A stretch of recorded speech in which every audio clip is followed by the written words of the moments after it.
this week on the Unidentified Celebrity Review. Monday, 4 p.m., Mick West. Wednesday, 4 p.m., Jason McClellan and Ryan Sprague. And on Friday, 1 p.m., the UAPTF Report Roundtable. This week on the Singularity Lab, Tuesday, 4 p.m., Avi Loeb. And on Thursday, 4 p.m., from the New York Post, Stephen Greenstreet. Friday, 5 p.m., Paradigm Shifts with Christina Gomez. Come aboard and let's get weird this week on the Unidentified Celebrity Review.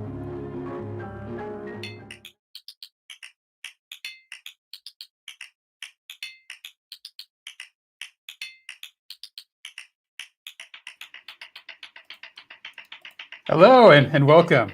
We'll be kicking off the Unidentified Celebrity Review in a couple minutes. I'm Rather Be Squidding. Normally I have a little something prepared to ease us all into the show, but today I really don't know what to shit say. The 180-day countdown is over. Today's the day we've all been looking forward to, and there's still a lot of uncertainty on what's going to come out, what hour it will come out, and where it will be made available. I haven't been able to focus on anything today. I'm guessing it's probably the same with the 140 of us in the live chat right now. So it's really great to see you all. I'm sure you're all on pins and needles with me as Gondor, Ethereal Aura, Derek, Case for Infinity, and Internet UFO Database, Artemis. You all are here waiting for the same thing. Hopefully it's released soon. It's a good thing I don't pay for the internet by the page load because I'm refreshing all my tabs many times every minute. And, regardless of the content of the report, it's going to be a milestone in this saga. We have Corbell and Elizondo prepared to push this topic further with more evidence if the report's a dud. But I'm guessing it'll be more than that. We've been told the military can't explain 3 specific incidents so far. And, maybe there can be a multitude of prosaic conditions that cause the 1 in 100 million occurrence of something that gives the illusion of something truly alien. And, maybe that has happened a couple times in the last 20 years. But 120 times? Yeah, that definitely needs explanation. And hopefully we'll get that today. And for the next 2 hours, you can let go of your internet refresh buttons and stay tuned here. We'll be bringing you the information you need to know. And we have a wonderful panel lined up. Some very interesting guests with interesting topics to discuss while we wait. And we'll be digesting things here live as it happens. So stay tuned. It's going to be a hectic show. And I'll be looking at that live chat often too. So here we go. Let me know if something comes in and it doesn't make it to my internet tubes. Let it be known in the live chat, and I'll be sure to check it out. Today may be the day we get to the bottom of it all. And equipped with their UFO spelunking tools, ready to dig through it all with you, are our hosts of the Unidentified Celebrity Review, Luis Jimenez and Michael Mataluni. Hello, hello, hello. Thank you for the warm introduction, as always, Mr. Rather. My favorite thing about Rather? Well, I've got like 30 favorite things about Rather, but one of my favorite things is his pronunciation of the letter T when saying button. That's got to be my favorite thing. I can enunciate. I usually don't get the pronunciation right on things, but... Well, we'll see you in a few minutes, Rather. Yeah, have a great show. Thanks, buddy. Good morning, good evening, good day, good afternoon, and aloha. Welcome back to another episode of the Unidentified Celebrity Review, your home for credible news, reviews, and commentary on everything UAP and UFO. My name is Luis Jimenez. That is my co-host, Michael Mataluni. We're here. Today's the day. We've made it 180 days. Flew by pretty quickly, I think. I thought, right? I mean, we've been waiting our whole lives for this day, our entire lives, some of us 60 years. Long time to get to this day. And here we are. We're here. We haven't gotten the report yet. I've heard it's going to be dropping any moment now. I've heard the president's been briefed on it, according to our journalist, Alec Sears. So we're going to talk all about it, you guys. We've got an insanely great panel today. And before we get to that, I just want to say quickly, thank you to the sponsor, BlueMarlinChronicles.com, purveyors of the world's finest fishing tackle since 1995. Want to say thank you to DOS Tapes. They provide all of the tunes you hear on the show. Their Bandcamp link is in the description below, so check them out. They've got a new album coming. I've got a little sneak taste. So good. I cannot wait for this album to come out. Also, I just want to quickly remind you guys, we have a Patreon link below. Subscribe, like, share the channel. I see 215 of you in here right now. It's going to be a killer conversation when the report drops, which I have a feeling is going to be real soon. We're going to break it down word for word, go through the entire thing, and we're going to have fun doing it. So get ready, buckle up. This is going to be a really fun show. Did you tell everybody about the merch that you have coming, though? We mentioned it a couple of shows ago. Yeah, the merch that's coming is silly. It's silly. It's the silliest merch ever. We did give a sneak peek. I can't remember what episode. Maybe we'll give another one later today. Man, it's so good. We do have a t-shirt called the Nothing Burger, which is... We'll be selling that maybe my favorite today. No. Yeah, no, it's maybe my favorite shirt of all time. So, also, this is huge. Michael over here, he's 50 subscribers away from 1,000. You're so close. We had an interview yesterday with Stephen Greenstreet on the Singularity Lab. If you haven't seen that episode, go check it out when you're done with this one, because it's so much damn fun. That conversation with Stephen Greenstreet is so good. So good. Probably the amount of user-generated content that came out of the amount of people who watched it, like UFO meme in Twitter, is so amazing. The memes that came out of that show yesterday. So quickly. Like, if you've seen Ice Cream Trucks and Susan Goff, that came from this show. Okay? It came from this show. I don't know how we got there, but we got there. We've said all the clicks, all the things you need to click to follow us. Remember, the show is sponsored by folks like you. So definitely consider leaving us a super chat or going to the Patreon. I think it's the most inclusive Patreon out there, so definitely check it out. So, Michael, who do we have today? What's going on? Dude, we've got a killer panel for you today. We've got Alec Sears joining us. He is the chief UFO correspondent at the Daily Caller and has researched UAPs for several years. Alec is experienced in the political realm and is very familiar with the inner workings of Washington, D.C. He's a guy you might want to listen to. He's here for you. Welcome, Alec Sears. Hey, thanks for having me, guys. Excited about today. Excited about our conversation. Excited about the report. Jacked up. Good way to end the week. Hell yeah. AKA UFO Jane. Jane Kyle has documented over 1,000 UFO cases over the years and has interviewed UFO experts and others for her YouTube show, The Weird UFO Show. It's, ladies and gentlemen, UFO Jane. It's so wonderful to be able to celebrate this UFO holiday. Have you declared this a holiday? Yeah. Yeah, all right. Fair enough. The UFO Jane hath spoken. It is now a UFO holiday. I keep clicking comments when Rather is supposed to be the one highlighting comments. I gotta really let go. You gotta let go, brother. I gotta let go. Okay, so who's up next? UFO motherfucking Jane in the house. All right, up next is the one and only political analyst and host of Fault Lines on Radio Sputnik in Washington, D.C., 105.5 FM, and the YouTube channel by the same name, the one, the only, Jamarl Thomas. Yeah. You're muted, Jamarl. Thank you. I appreciate it. Yeah, man. Yeah, I agree with Jane. It's a holiday. I've been excited all day. It's been this kind of nervous energy. It's like, dude, release a report. It's like that thing in the back of your head. And it's wild. It's not even that I think anything significant in it, right? Because they've leaked kind of what's in it.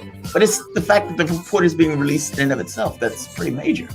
But I'm sorry, please continue. No, look at this. Great to have you, Jamal. What? Kevin Jonas, $100 donation right off the bat, dude.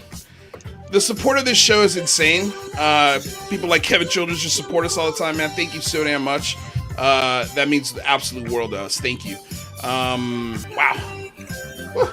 Last 4:45 Eastern is I don't know if 5x5 News on Twitter is correct, but they're saying report due at 4:45 Eastern. 4:45 Eastern. We're gonna get this It's report 4:07 now. Potentially. Yep. It's 4:07 now. 5x5 News. All right. All right. I'm Countdown. refreshing UFO Twitter. Everybody thinks you should refresh these websites. I think it's going to be on UFO Twitter. There's already going to be like a long article written about it, probably minutes. Jane is totally right on that. UFO Twitter is going to be your best source. All right, so last but not least, Michael. Last but not least, since 2014, this gentleman has conducted over 1,200 voices of VR podcast interviews featuring the pioneering artists, storytellers, and technologists driving the resurgence of virtual and augmented reality. He's a philosopher, oral historian, and experiential journalist, helping to define the patterns of immersive storytelling, experiential design, and the ultimate potential of XR. For more, visit kentbye.com. Welcome, Kent Bye. Thanks for having me. Yeah, that's sort of what I do for my day job. I've been sort of keeping track of this story on Twitter, and a pretty epic thread that goes back 41 months, back to December 2017. And so I've been very curious about how, as this story's been emerging, how it's kind of gone from this sort of fringe and then into the mainstream. And so I've been kind of tracking that. So as an emerging technology journalist, I sort of been tracking how these emerging technologies diffuse out into the broader culture. And so there's a lot of parallels there in terms of the content of this issue kind of going out and kind of going viral and going mainstream. And I, like everybody else, have a separate page up, and I've been refreshing the Office of the Director of National Intelligence press release page, where apparently this press release is going to be dropping. And so I imagine if anybody notices it, they'll immediately halt whatever's happening, and then we'll dive right into that. Yeah, Kent, there's a rumor going around. I don't know if you've heard this rumor or not, that the New York Times got their hands on an unclassified version of this report. Have you heard this rumor? I have not. No, I have a Twitter list that I've curated, like 80 or 90 different folks from UFO Twitter that I often look to, and I'll do different Twitter searches to kind of see, what's filtering up. I was tracking it pretty rigorously, today, but I have not been tracking it since I've been on the air. I'm just kind of like refreshing this one page, but I'm also going to be kind of tracking other sources and seeing what the buzz is. But I think we're all excited to see what it says. Although at the same time, I don't think anybody's really expecting anything, mind blowing. Yeah. I think there's been stuff that's been coming out, like Tim McMillan's article, I'm sure we'll talk about, in terms of actually kind of doing things to push the story forward. But other than that, I think we're all kind of waiting for, whatever new information that's going to be coming out with this report. So real quick, let's just go ahead and sort of lay out, I guess, the loose plan for today. When this article does drop, if it drops within these next 2 hours, I'm going to let both Kent and Alec Sears, if you guys, and Jamarl, because I know Jamarl's going to want to sink his teeth into this, you guys can slip out of the conversation if you like when it drops. Obviously read it and then come back and let's talk about it, because I love that we've got two journalists here. And kind of, Kent, would you describe yourself as a journalist? I'm an experiential journalist, but I'm not. I have done one published interview on UAP. I did an interview. I went to the Scientific Coalition of UAP Studies, and then from that, there was a professor named Matthew. I think his last name is pronounced something like Sidakis, but he was a theoretical physicist. I published one interview with him that's I think got over like 70,000 views now. But other than that, I've recorded some podcast interviews at some UFO conferences, but they're not published. But more or less, I've sort of kind of been tracking and synthesizing what other people have been reporting. So I'm more synthesizing the news rather than doing primary reporting on it. Okay, fair enough. I'm going to call you a reporter. I'm going to call you journalist. I'm going to go ahead and after that beautiful pontification, I'm going to say, yeah, he can read stuff and analyze it and comprehend it and come back and talk about it. And by the way, Ken, I never asked if you wanted to stay the whole 2 hours. If you want to stay the whole 2 hours, by all means, please, because I think it's going to be a great discussion. Alec, I'm assuming you're good with that plan too, because I know Alec has been driven crazy by the fact that this hasn't dropped yet. Not only that it hasn't been dropped yet, but the fact that they were like planning to do it at 4 on a Friday. These late afternoon Friday drops just absolutely kill me like right in the heart and soul, because that's when you drop things when you don't want people to read them. Yeah. Hey, real quick, right. Michael. Yesterday exactly you had right now I'm the highlighted speaker on this format right here. How do I get the person who's speaking to be in this big spot? Oh, you just gotta click and drag on their face. You just gotta click on their face and then just drag it over. Oh, so you're in control. It's not automatic. It's something you do. It's not automatic. It's something you control. Okay. All right. I thought it was automatic. Now that I know that. Okay. Cool. Awesome. Yep. So sorry. I didn't mean to interrupt. Okay. So real quick, Kent, just for everyone who is new here, and we have a lot of new folks in the industry. We have 465 people watching, and it's growing by the second. Guys, if you haven't subscribed to this channel, please do so. We have live streams like this Monday through Friday. Monday, Wednesday, Friday here on the Unidentified Celebrity Review, and then Tuesdays and Thursdays on the Singularity Lab. But Kent, for me also, just because I'm also very new to Kent Bye, I just met Kent Bye a week and a half ago in a Twitter discussion. One of those new, I can't remember what they call it, but it's Twitter like a Twitter space. Right. And we were discussing UAPs, and Kent just flew in there like a philosophical angel and just laid some beautiful points and opinions, and I thought they were just wonderful. And I was like, when are you coming on my show, Kent? Was my first question for him. So here he is. So yeah, if you can, just tell us how you got here in front of us today, if you can. Yeah, well, I guess I saw the Two to Stars Academy press conference back in October of 2017. I had been kind of watching and paying attention to the UFO community for a number of years, kind of more of as an enthusiast. I watched X-Files when I was in high school. And when I saw that the New York Times article came out and then it kind of went on Twitter Moments, I started a Twitter log of the news that was coming out, because Twitter, it has a public timeline. You can't change your tweets. And so I thought, this is a story that this is going to like lead potentially to UFO disclosure.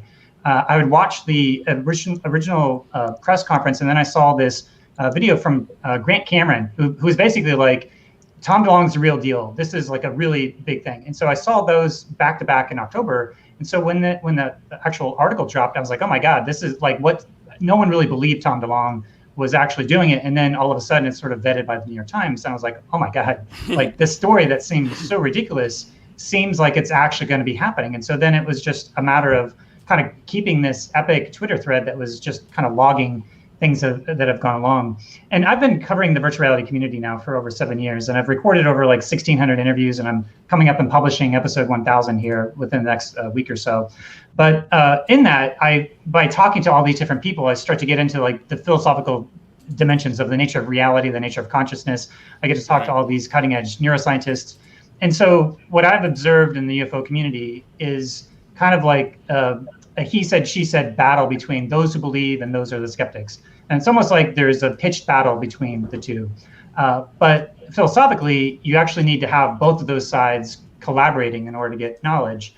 And that was the thing that I was talking about in the Twitter Spaces space, which is Agnes Callard has this thing where she's sort of doing this take on Socrates, where she was saying that the Socratic method is all about people being in this dialectic and these dialogues. And what she says, which I think is a really profound insight, she said that believing truths and avoiding falsehoods are actually two separate algorithms that's impossible for a single individual to do at the same time. And so we have people like Mick West, who's like sort of taking this sort of archetype of the skeptics, but he's not really a great skeptic. He's more of a debunker. But, the ideal in order to have knowledge would be to have people present the evidence and have some sort of hypothesis, and have those who are skeptical and really put it through its paces. And that's what the peer review process does.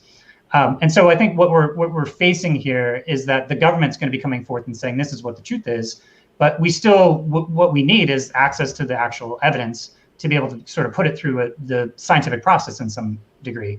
Now, on top of that, you have all of these, what Richard Dolan says is like these 16 levels of kind of possible disclosure. So how far does this conspiracy go? If it's acknowledged, then, at what point do you start to really evaluate all of the evidence? And has there been taboos on this topic and stigma? And I think that has been taboos and stigma, both scientifically and in different communities. And that's where I think Thomas Kuhn and the paradigm shift comes into play, where paradigm shifts happen when you have a paradigm and you think this is what the nature of reality is. And then you have evidence that goes against that paradigm. but then you ignore it because there's not enough of it, so it's discounted. But then once you have a critical mass of that anomalous information, then you start to need to come up with new models of reality. And then once you come up with a new model of reality that not only encompasses all that new data, but also the old data, then you have a paradigm shift. And I think that's sort of what we're in the middle of right now, is like a Kuhnian paradigm shift of something that has been delegitimized for years and years and years. And now all of a sudden, the government has said they've had enough evidence, and now we're kind of like eliminating all the possibilities of like, we know it's not made by the United States. We're still unsure if it's from China or Russia. And what that leaves is that it's a whole range of different options. If it's extraterrestrial, ultra-terrestrial, time-traveling humans, if it's a psychological Jungian, just people having misperceptions. I mean, there's a whole list that folks have been coming up with on UFO Twitter. But I think we're kind of in this phase where we could be on the brink of a paradigm shift, and I think that's why everybody's really excited about this report, because it's like, is it going to continue to sort of lead some level of empirical evidence that is going to allow us to have that shift? And as I've been doing the Twitter thread, there's a little bit of like trying to track, okay, does this news story, what is the evidence? Is it radar information? Is it just somebody having an eyewitness testimony? Is it a US official? And so there's different ways in which the media sort of marks what is newsworthy and what's not newsworthy. Because if this turns out that this has been a big story, then there has to be a reevaluation for why has this been ignored for so long? And could you go back in time and start to reevaluate stuff that has been ignored, and then sort of do a story on it and see what the standards of evidence are here? So that's, I guess, kind of like my take on this. And as I've been, tracking this as a story, I've just been trying to sort of put that into my Twitter thread. And like I said, I went to the Scientific Coalition of UAP Studies with all these scientists, and then from there did a conversation with Matthew to start to talk about some of the more theoretical physics aspects that Hal Puthoff has put off, but no real journalist has really dug into the Alcubierre drives and all the sort of more exotic theories of faster light travel and everything else that could be a mechanism that talks about that. So that's sort of the other thing that I started to dive into as well. It's interesting. Wait. Yeah, go ahead, Do you see why I wanted this man on the show? Like, that was beautiful. And real quick, I wanted to say real quickly, I put Kent's epic Twitter thread link in the comment section, so go check it out. Also, I sent a link to a tweet from Kelly Meyer, who 8 minutes ago said, now I am told right now, I am told the UAP report is being released. And Mark Rubio made a statement. Do you guys want to hear it? Yes, please. Yeah. Yes. For years, the men and women we trust to defend our country reported encounters with unidentified aircraft that had superior capabilities, and for years their concerns were often ignored and ridiculed. This report is an important first step in cataloging these incidents, but it is just a first step. The Defense Department and intelligence community have a lot of work to do before we can actually understand whether these aerial threats present a serious national security problem. Whoa! That's a hell of a statement from a U.S. senator, no? Yeah, no, that's a good one. That's a good one. Green light to talk because of this report. Everybody now has the green light to talk about this seriously, and that's, I think, why I've had like kind of butterflies all day, because it doesn't matter. It doesn't matter what's in the report, because it's such a historic day that this is even happening in the first place. that I've got goosebumps hearing that. Let's read it one more time, because just to let people let it sink in. That is a really heavy statement by a U.S. senator that basically has said our pilots and our service men and women have been ridiculed and ignored for years on this topic.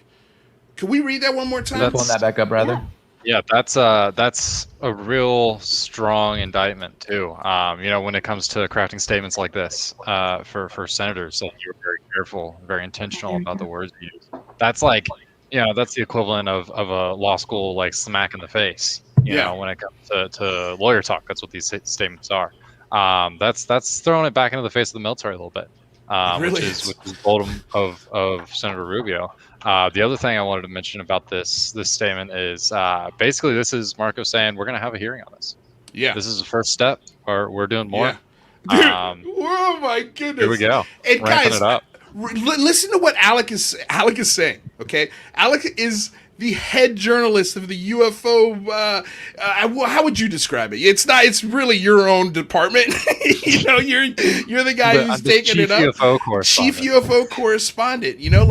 This guy. But beyond that, Alec is an insane. He covers politics all day. He listens and he sits into briefings and congressional hearings all day. So this guy really knows what he's talking about when it comes to the political aspect of this, and so does Jamarl Thomas. Actually, you know what?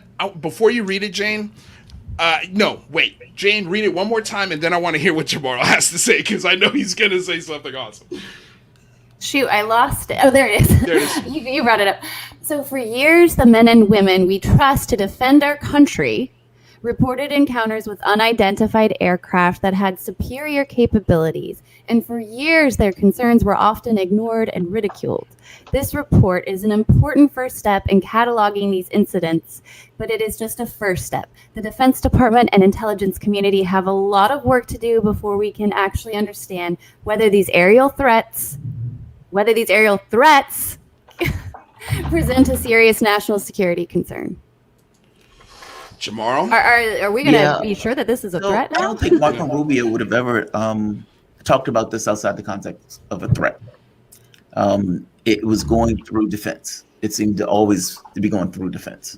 I mean, even when you're thinking of the Navy as the one that changed the protocols, it was the Army that started working with to the Stars Academy. It was that specific institution in the political space that kind of gave this thing some legitimacy in regards to, okay, this is a real issue that you guys can focus on to talk about. So there's that part. It's strange, right? I mean, it's surreal in some way that these guys are actually talking about this like this. And it boils down to now, all right, now what's next? Now, my argument was always that the report, regardless of what was in the report, was never going to give you anything outside of this kind of doubt of just saying, we don't think it's us, or we know it's not us, meaning it's not our tech. It could be China, it could be Russia. We're not saying it's aliens. We're taking that off the table, but we're never really taking that off the table. And it's like, so wait a minute. You basically have just told us nothing. So you have to have something else. Like, there was no way the report was ever going to be the end all be all, because the report was never going to give you anything outside of, we don't know what it is, which is unsatisfying the moment that you legitimize the issue, which is the confirmation. Grant Cameron was very clear years ago that what was taking place was confirmation. And that gives this kind of a legitimacy to the idea that this stuff is being choreographed in some way. I don't believe for one moment that these guys don't necessarily know whether or not it's us. At the very least, you should be able to delineate whether something is your technology or whether something's not your technology. And whether or not something where China, who would not have had that technology going back in the 80s or 90s, it would be weird if they did. And from the standpoint of the Soviet Union, who also had the same issues with UFOs, apparently, because again, Yeltsin was giving up the info and giving up the data. I think people should read Elizondo's statement on this when he's talking to the press. And he's saying, basically, this is not the Russians and the Chinese. He's very clear about that.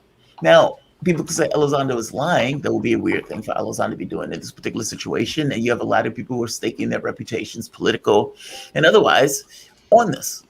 And so the idea for the report could never backstop Ratcliffe. It can never backstop Elizondo. I mean, you can't back away from the people who are basically instrumental on some level in influencing the perspective of the people who are doing this stuff, this job. By the same token, no, they were never going to give you aliens. By the same token, they can't take it off the table, which means there's further investigation. It's very strange in this slow walk into bringing the public into awareness. And that's what it seems to be taking place.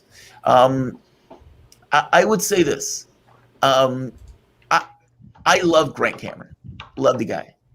And I've spoken to Grant Cameron in multiple interviews, maybe 4 or 5 interviews. I would not like to mystify this issue. And the consciousness aspect may be part of it, yes. And I may even agree with Bigelow that, yes.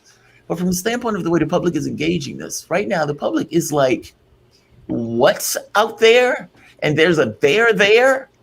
And it seems it's the very least in regards to the way we're talking about this stuff that they're objects, not interdimensional fish. And I get that there are like philosophical consequences and these kind of larger issues, and I grapple with that stuff. But I got to be honest, I'm more directly concerned with the reality of it, if that makes sense. Meaning, right now, the only information source we have is government. And government is not a political or is not an information source that needs to be wed to the truth. It typically gives a purview. This is our point of view. And right now you have intel and you have government giving information to the public saying, okay, here it is. And it's this weird release.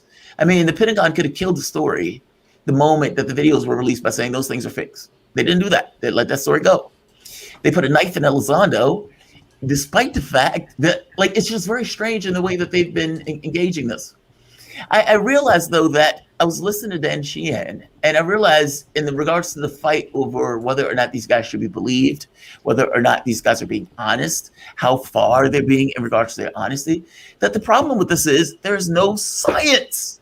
Like, if you think about this, science as an institution is missing from this conversation. Like, these guys have basically said there's no there, and because they've said there's no there, they have lost the thread in regards to talking and thinking about this. So there's no, let's say, universities coming together saying, you know, we see all of this information is voluminous. There's no way. Our hypothesis needs to change. Our hypothesis needs to be that, hey, maybe there's something there. And even if we don't think it's aliens, at the very least admit that there's a there. Because everybody else has agreed that there's a there. Science, head in the sand. They're missing. And so you have this kind of space being filled with, okay, should we believe these guys? That's very weird to be in. And I hate that spot because we're in the dark. So I was picking on Neil deGrasse Tyson, but it's not just him. It's this idea that these guys, universities and everybody else, you have all of these people who are galvanized on this one specific issue. And right now is a moment of truth, almost like back in the NASA days where there's like, oh my God, we're going to go into space. And science, instead of being in the forefront saying, look, you know what? We're not saying there's aliens, but yeah, there's something there. And we should investigate to figure out what it is. It may be our own secret tech. It may be interdimensional fish, but we're going to figure it out. And we're curious about it enough to figure it out. And Neil deGrasse Tyson goes out running and say, we're going to petition the government for more information. And we're going to set up our universities. And we're going to set up our studies. And the world is going to watch. You can do that. Right. But science has betrayed and has abdicated its responsibility to basically be the forefront and explain our reality. And that's basically, I think, the vacuum. I just hate this notion of just being radically in the dark and being entirely dependent upon, okay, here's information that these guys are leaking and releasing. And here's one that may be perfectly okay. And it's like, okay, well, why are they doing this now? And what's the reason for them doing this? And is the information correct? And I hate that. Yeah. Yes, I like that the report is in the release. And yes, it feels momentous. So don't misunderstand me. I don't want to be overly cynical. I guess I'm thinking about the real world implications of like, what does this look like in practice as this stuff go forward? And then anything that happens now in regards to the public has larger ramifications because that stuff is going to echo through time in regards to the way they deal with it. And one last point before, and I'm sorry, I don't mean to filibuster. Science is screwed up. Filibuster is your filibuster is your middle name, Jamarl. That's why we have you here to filibust, baby. Like, well, I guess ramped up right now. Well, science is screwed up because our institutions, media is supposed to be this kind of fourth estate that keeps government accountable. They often fail at that task, but that's supposed to be their job. Science, you know, I know if I fall off of a cliff, I'm going to fall at 9.8 meters per second squared because science told me so. They explain these things and all of these laws and rules, and they can show these things in these big, powerful devices and everything else, and they tell us reality. But in this specific case, they basically said there's no there, but there is a there. Yeah. And so what does that mean for the last 40 or 50 years where these guys have basically told us something that is false? Real quick, Jamarl, I think you might have an echo on your side. Is that me? I'm sorry. I think so. But okay. Jane, you had what were you going to say earlier? Oh, I was just getting super pumped up. I didn't even mean to interrupt. That's how I've been really feeling lately. Is I'm just fed up with the secrecy. I feel like it's the original sin of a small group of people thinking they know what's best, and you lie one time, and then you have to lie to cover up that lie, and then what you've done is you completely stopped scientists who are going to college trying to learn the truth from progressing, because you've told them that there's no evidence for aliens, and so their whole idea of the cosmos is so limited. And this whole idea, like, we have these cards, this unclassified or this classified report, right? And we're still going to look at them, but we're just going to like pick out which cards to show you. It feels very much like you're playing poker with somebody who you can't win with, a magician that's just trying to, what are they But yeah, you got me pumped up. Go ahead, Michael. Well, I just wanted to say quickly, because I thought Jamarl brought up a great point, and so did UFO Jane. And I think this idea that we have scientists who still scoff at this and who are unwilling to even stop smiling and laughing long enough to look at it seriously, that's a huge problem. Today on NPR, somebody from the SETI program was laughing about the 180-day UFO report. This is the problem with mainstream academia right now as it's stands. And when we had Avi Loeb on the Singularity Lab on Tuesday, he said he is willing to look at this topic. He is willing to lead studies. And so the only thing that's going to legitimize this, and I hate to say it, is this report. Because this report coming out of the government, if it says what we think it's going to say, is going to say, look, we don't know what it is. We still need to gather more data. If we can land there, then we can start to really coalesce the folks who are open-minded in mainstream academia so that we can push the data forward. And I think that's where this all has to go. Real quick, if you could do me a favor, just go ahead and just send everyone in the chat, because we got almost 1,000 people in this room right now, which is insane. So thank you all for being here. If you haven't subscribed yet, please subscribe, like the channel, share, because the more people in here, the better. It's an all-inclusive community. So welcome to the Unidentified You guys Celebrity are disclosure. Yeah, you guys are disclosure. That's a great statement, Jane. I love it. But yeah, if you can just share Marco Rubio's statement with everyone in the chat. We're talking right now. We read it live twice, Marco Rubio's statements, essentially saying that, our pilots and our military personnel have been ignored and ridiculed on this topic for years, and that this report hopefully is the turning of the tide. And so here we are. So Michael, if you can, real quick, let's reset the room for everybody, so everybody knows who's talking and what's going on. And then I want to swing it over to Kent Bye and get his thoughts on what Rubio said. Beautiful. So thank you so much for joining us today. Welcome to the Unidentified Celebrity Review. If you're not subscribed, please go ahead and subscribe. Click the link, click the like button, and share this. We're trying to get this message out to as many people as possible and do whatever we can do on our side to get the government talking. So first of all, if you didn't know, we've got Alec Sears with us today. Wave, Alex. He's the chief UFO correspondent at the Daily Caller and has researched UAPs for several years. Alec is experienced in the political realm and is very familiar with the inner workings of Washington, D.C. We've also got UFO Jane, who has documented over 1,000 UFO cases over the years and interviews UFO experts and others for the YouTube show, The Weird UFO Show. Welcome, Jane. Jamarl Thomas is a political analyst and host of Fault Lines on Radio Sputnik in Washington, D.C., 105.5, and the YouTube channel by the same name. And last but not least is Kent Bye. Since 2014, has been conducting over 1,200 Voices of VR podcast interviews featuring the pioneering artists, storytellers, and technologists driving the resurgence of virtual and augmented reality. He's been following this UAP topic for a while, and he's got an epic Twitter thread, which is in the description below. My name is Michael Mataluni. I am the co-host here at the Unidentified Celebrity Review. And so for those of you who don't know, we go live 5 nights a week, 3 nights here on UCR at 7 p.m. Eastern, 4 p.m. Pacific, and 2 nights at the Singularity Lab. If you want to follow us over at the Singularity Lab as well, we're almost to 1,000 subscribers, so you guys can push us over the top right this very second. Just click the link in the description and follow the Singularity Lab. Yeah, if every single one of you in this show right now, which is 1,044, we just went over 1,000, went over to Singularity Lab and just hit subscribe, you'll get this show 5 days a week. So thank days you. A week. This is like a record, I think, for us. Other than the Big Phone Home, The Big we've Phone never had Home, a I stream think we this had big. more, but yeah, this is the most people we've ever had Yeah. on a single live stream, other than Big Phone Home. Welcome. Like I said, subscribe, Welcome. like, share.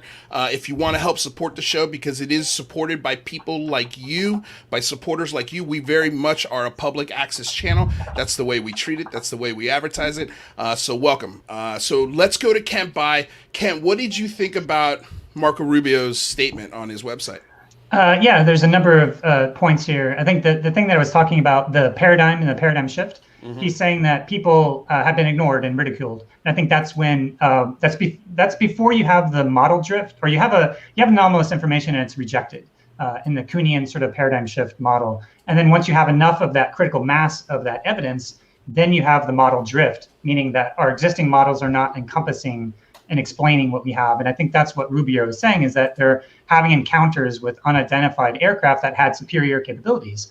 Now, he's saying that they have superior capabilities, which means that there's all sorts of additional information that is made available for him to make that assertion. And I want to sort of contrast that to something that Mick West told a New York Times reporter today. I call Mick West a debunker, because that's essentially what he is. He's not a skeptic. He's just a debunker who believes in the null hypothesis without really keeping an open mind.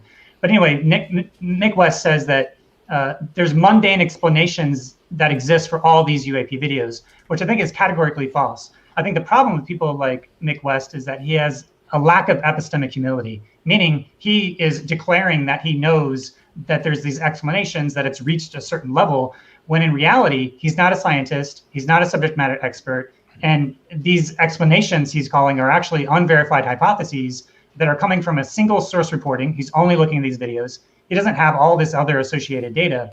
And so someone like Mick West, I think, has unfairly been sort of lifted up in the media as this sort of expert, as somebody who is authoritatively debunking all these things, when he's really not. He's just sort of putting out as much of a conspiracy theory of anybody else, that he's saying that this is what he thinks it is. So just because he's confident in his explanations doesn't mean he's actually putting forth knowledge. It's good to have skepticism, but I think, sometimes you have these situations where people just automatically kind of make a decision as to, like, this is not real, and then they do everything they can to sort of wrap up a narrative around that, whether it's like, this is all coming from the media, this is all coming from, these infighting between these different military organizations. You listen to these skeptics and they sort of have to, grasp for straws in order to really describe some of this stuff.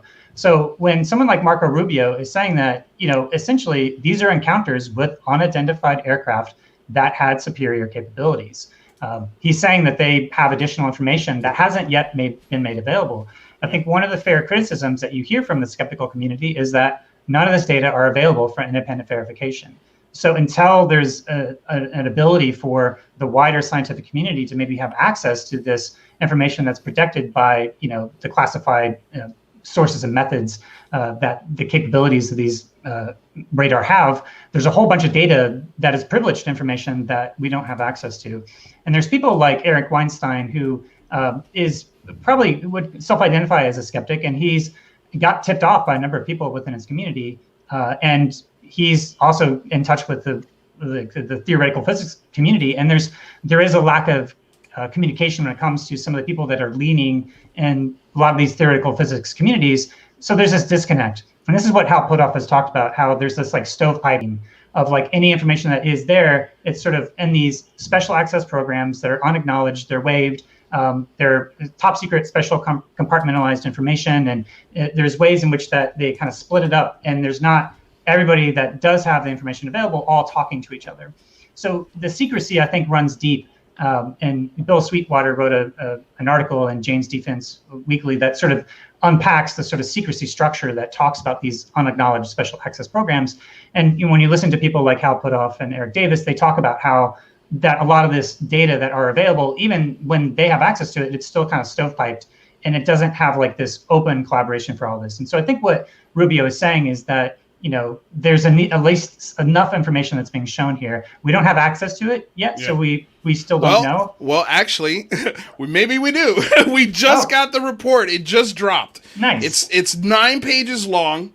I've got Jamarl Thomas is reading it. I'm sure Alec is reading it. Rather's reading it. Real quick before we get to it, we've got a $500 Norwegian krone, or 500 count Norwegian krone. I think it's like a $60 donation. So thank you so damn much, Axel Christopher Solvang. Thank you. Today's a small step for UFO Twitter, but a huge step for humanity. Today marks the start of the process of transforming mankind. Big statement, but a true and realistic hope. Thank you. No, that's I'm with you. I'm right there with you. I'm sure a lot of folks in the chat share your sentiment as well. And then I think there was also another, yes, a $5 donation here, or $5 euro donation. I sent Michael and Luis the link for the report. Thank you so much. We got it. And actually, Rather's got it pulled up. So we've got almost 9 I think that the last page is a table of contents. It doesn't really count. Rather, let's get Rather in here. I can see his face. So Rather, what's your early take on this report right now?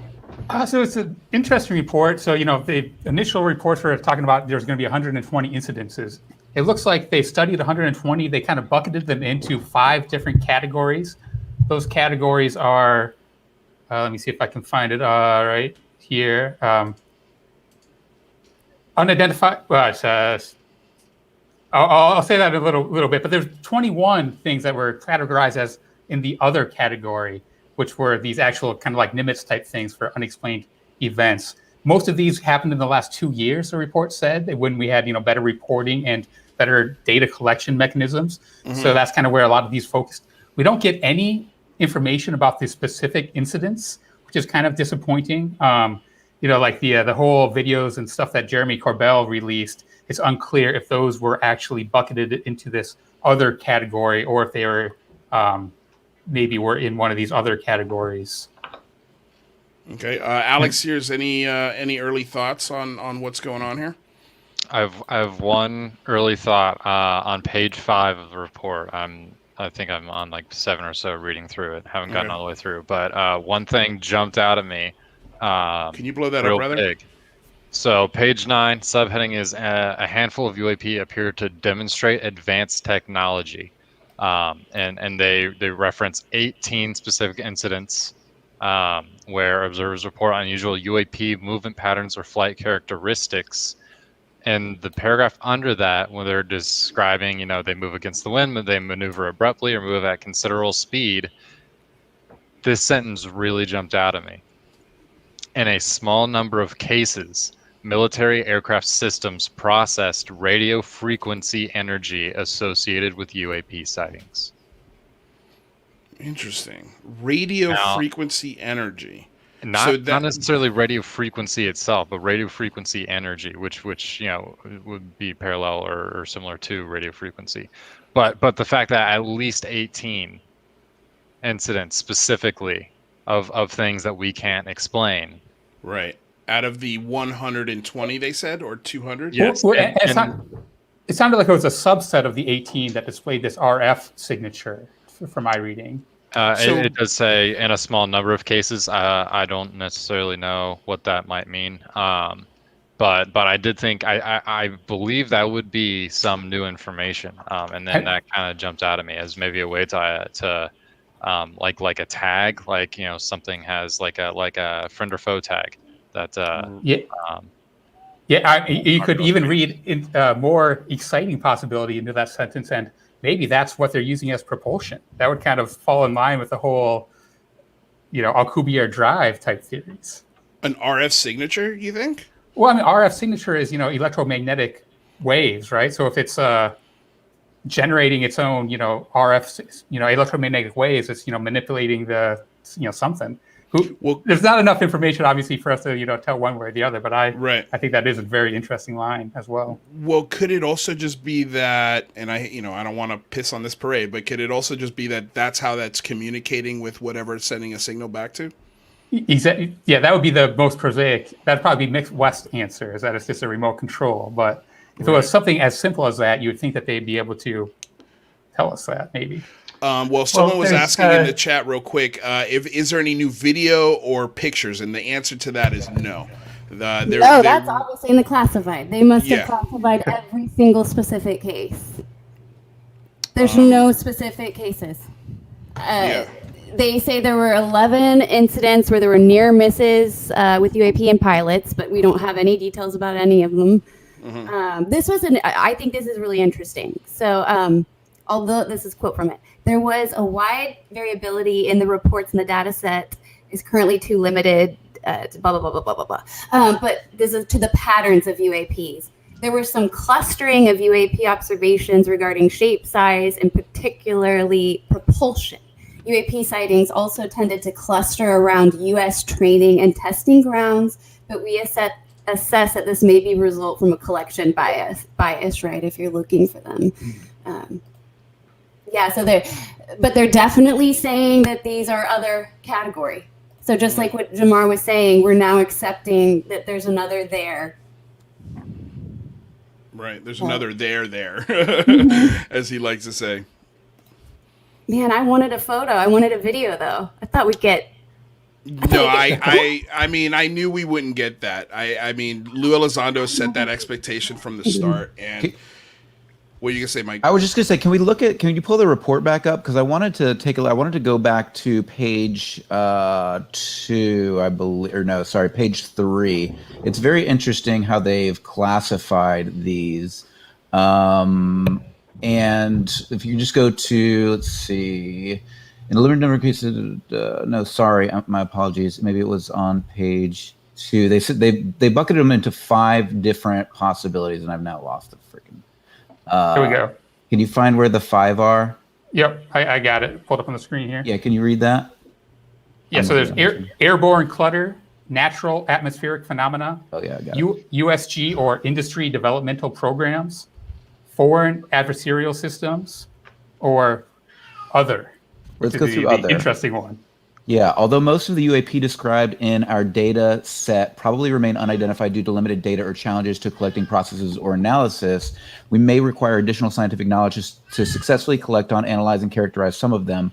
We would group such objects in this category pending scientific advances that allowed us to better understand them. The UAPTF intends to focus additional analysis on the small number of cases where a UAP appeared to display unusual flight characteristics or signature management. This is what we always talk about when we talk about the diamond in the rough. And this is where we really need to be looking. And the fact that they're asking for additional scientific study and analysis is the most important thing. Yes, agreed. And so I think, some of the congressmen who read this report kind of came off and threw some water on it. And I think maybe part of that would be they have this line in it early on addressing that other category, saying that these observations could be the result of sensor error, spoofing, or observer misinterpretation and require additional rigorous analysis, which I'm sure is true, but and that might be why congressmen are kind of saying, this isn't definitely not confirming that these are aliens, but we need more data, as we like to say. Sorry, I found something in here that I think, how everybody's like, oh, could this be China or could this be Russia? Here's something where I think they're saying, no, it's not. We currently lack data to indicate any UAP are part of a foreign collection program or indicative of a major technological advancement by a potential adversary. We continue to monitor for evidence of such programs, given their, the challenge. But I think that is pretty key because up until now, it's like, oh, maybe it's China, maybe it's Russia. They're saying, no, we don't think it's China. We don't think. Well, they're not saying it's no. They just say they lack data. So there's a difference between not believing and suspending judgment. So just because they're suspending judgment doesn't mean that they've eliminated that as a possibility. They're just saying that they're lacking data. Aren't they saying that they do not believe this is a foreign anything in the other bucket they do not believe is a foreign adversarial threat? Is that what they're saying? I think they're saying that it's not they don't their best guess is it's not China. Like they don't have any evidence to conclude that right now. So yes, you're right. It could be China or Russia, but I think they probably spent a lot of time writing that sentence. And I think the thing that needs to be clear is that it is China and Russia. A part of this is 100% China and Russia. Right. And so that for sure is part of this discussion, but we're talking about the diamonds in the rough, right? Like that's specifically what we're talking about. And those, from what they can tell, and at least what I'm gathering here is that those are not China, Russia, Antarctica, Italy, or any other foreign power. That's what the report says, yes. Yeah, and to quote Donald Rumsfeld, there's those known unknowns and the unknown unknowns. This is a true unknown unknown, it sounds like. One thing at the end that I think is worth pointing out is that I know that Lou Elizondo has talked about how the UAP task force is not really a permanent entity. It's just kind of like, it's had this remit to make this as a report, but it's not necessarily a permanent office, or, like Elizondo has always said that hopefully this is kind of like an interim report, but there will be more to come, but that this will be the first step. And so they're saying that they've indicated that they want additional funding for research and development at the very end on page 7 at the bottom, that could further the future study of topics laid out in this report. So those investments should be guided by a UAP collection strategy, a UAP R&D technical roadmap, and a UAP program plan. So all those, I think, are like, say, hey, we need more money, that if we really want to dig into this, we need a little bit more infrastructure. Because I know that folks like Mellon and Elizondo have said that, this has really been kind of a part-time thing for a couple of people to put these reports together without like full funding. So it's really been understaffed and underfunded, and hopefully this report will at least, catalyze more resources to be put forth to this effort to maybe have a little bit more permanent, of an entity that's continuing to investigate this. I'm sorry, Michael, real quick. I just want to say, I'm going to put you backstage because I want you to read the report again. We just got Jamarl back, so I want to get his take on it because I know that's exactly what he did. He stepped out and just read it. He probably read it twice if I had to take a guess. But I want you to read it again, just in case I want to make sure we go through it with a fine-tooth comb, and you're the great man to do that. So we'll put you backstage, and then let's get Jamarl up here. Sir, what are you coming away from? First of all, I'm gonna say right now, I am not disappointed in this report. Neither am I. I am not disappointed in this report. I love this report. Man, I love this report. I actually, and thank God I set my expectations as low as possible. I knew I wasn't going to get video. I knew I wasn't going to get any new pictures. But hold on. Also, we got to realize we got a lot of time for leaks to happen. This report is great. Let's hear it, Jamarl. Let's hear it, Jamarl. Go for it, baby. The floor is yours. As I read the first page, right, and I was like, all right, not bad. And I kept reading, and I thought to myself, well, wait a minute. I mean, all the articles that were coming out talking about the report were saying how horrible things were going to be and how it was just going to dash away this notion of UFOs. Nonsense. This report doesn't do any of that. In fact, the report is almost apologetic and says, look, we don't have resources. We don't know. The report is basically, there are things in our space. We have no idea what those things are. And in fact, I was even writing down quotes for these. Listen to some of these quotes. Most of the UAPs reported probably do represent physical objects, given that the majority of UAPs were registered across multiple sensors to include radar, infrared, electro-optical data, weapons, seekers, and visual observation. All right. We're not talking about interdimensional fish. These are real things. Right. All right. So we've, at the very least, solidified we're talking about real items. The UAP clearly poses a safety of flight issue and may pose a challenge to U.S. national security. Safety concerns primarily center on aviation's contending with an increasingly customer air demand. UAPs will also represent a national security challenge if they are foreign adversary collection platforms or provide evidence of potential adversary has developed either a breakthrough or disruptive technology. So they are at the very, meaning if there was nothing there that they consider to be advanced, that line is not there. It's not there. And if all of that data and everything that they're talking about, again, was not picking up things that was real, that was not picking up things that was in flight path, and in some cases, meaning you could get rid of a lot of these cases, right? Just from obvious, human, probability. But it's the stick-to-it cases, the ones that you can't get rid of. That's the part. And the report basically says, look, there are a lot of these things, we have no idea what they are. Some of these things are doing things that do seem to be advanced technology. And because it seems to be advanced technology, we require more money, more resources in order to study and figure out what it is. This report, all the way through this report, establishes there's something that's there. A, there's something that can pose a threat to national security. B, there's something that could represent technology and does represent technology because of the things that they were doing. However, we don't know if they're China, Russia, or aliens because we don't have enough resources and we have limited amount of ability to study this. When I was screaming at scientists in Neil deGrasse Tyson, this is kind of my point, right? These guys are basically saying, and I asked Professor Avi this, as scientists, how do you study something that you can't replicate? Meaning if science provides what needs reproducibility, I need to be able to put this in a lab and see something over and over and over. Okay. You don't. Well, not you can't necessarily. Do that with this. Not necessarily. Well, what about earthquakes? No, like no, earthquakes are unpredictable, 100%, but we still study them. We still put the resources there. I'm not saying. I guess I'm not saying that's an impossibility. I'm putting the challenge to him, saying, how do you do it? That's what I'm asking. Right. Well, and just so because says, there's that question of how you do it, I mean you shouldn't. I'm backing you up here is what I'm saying. Yeah, exactly. It's the how you do it part. And so he's explaining like how you set up experimentation, how you establish whether or not it's us versus something. Those are things that we can do, and those are things that scientists should be leading the forefront on. And basically, the report is basically saying we don't have enough resources, staff to do this credibly. However, it should be done. If you notice, Jamarl, can I ask you a quick pretty strong on this notion that this needs to be investigated. Can I ask you a quick question, Jamarl? Go for it. What do you think about the people who will then say that the government and this entire process has been about getting more funding for the military? Well, look, any process it's always a leaky bucket.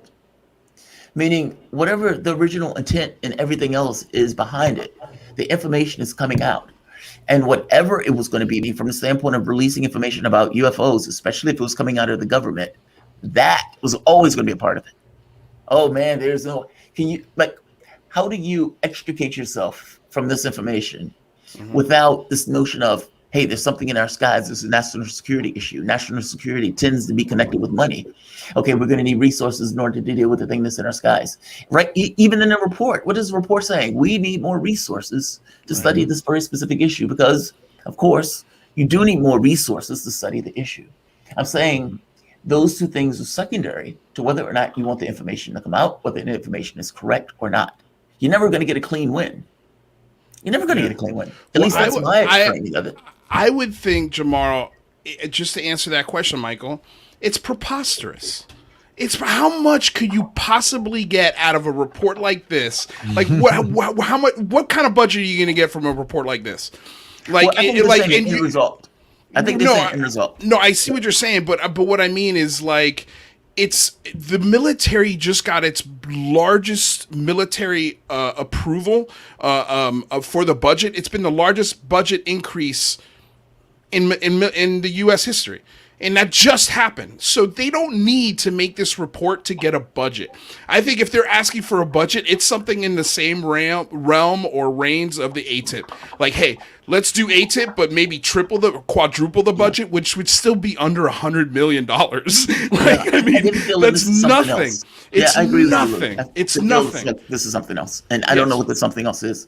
I mean, because they will increase the budget on a whim. Right. I mean, if you think about it, they didn't even, complain about it. They just say, okay, we're going to increase it. In fact, they were wanting to give more than what Trump wanted when he was in office to the military. So I don't know if you need to. Yeah, I think I agree with you on that part, Lou. I mean, the thing becomes, though, that these programs will need to be funded because when they have these, look, this report basically is saying there's a lot of stuff in our skies and we have no idea what they are. There's not enough resources going into investigating what they are, and we should be investigating what they are. That's what that report does. Right. That's astonishing. Yeah. That's like they downplayed this report. But the fact of the matter is this report is basically screaming. It's a primal scream for more resources into something that we don't know what is in our airspace. And by the way, technology. Not interdimensional fish, technology, and saying it could belong to Russia and China, maybe. We don't know. Yeah. But we need to figure it out. Well, remember there was I a love this category for foreign adversaries, but then there was another category for other. So they are separating out UAPs that they basically don't think have probably that explanation. So I think that's really key. Yeah. Yeah. Well, I just want to give a huge shout out to not only Lou Elizondo and Cahill and Knapp and Corbell and all of these guys who've been devoting all of this time to this story. You guys are all validated today, but thank God they downplayed this. Thank God. Yes. Because if they were saying aliens, bodies, metamaterials, photos, videos, and then we got this, we would have been so pissed Well, that's off. what I've been telling all my followers. We would have been so pissed. And thank God they actually, like, this is what gives me confidence in the story that they're giving us. They're not overhyping it. They're not overselling it. It does, even if they are trying to get a budget, it's under $100 million budget. Yeah, but I mean, I'm saying a budget that it's nothing. It's pennies for this complex. Yeah. Well, yeah. So real quick, we've hit the top of the hour. We have almost 1,400 people in this live stream right now. What? Thank you guys so damn much for being here. Like, subscribe, share the channel. It's the way we grow. If you haven't done that already, we do live streams 5 days a week between Michael's channel, The Singularity Lab, and my channel here, The Unidentified Celebrity Review. We're here Monday, Wednesday, Friday. Most days from 4 o'clock to 6 o'clock Pacific Standard Time, 7 to 9 Eastern. And today, Fridays, we usually go early. So Michael, if we can, let's reset the room. Let's say hello to everybody again. The report is out. It's here.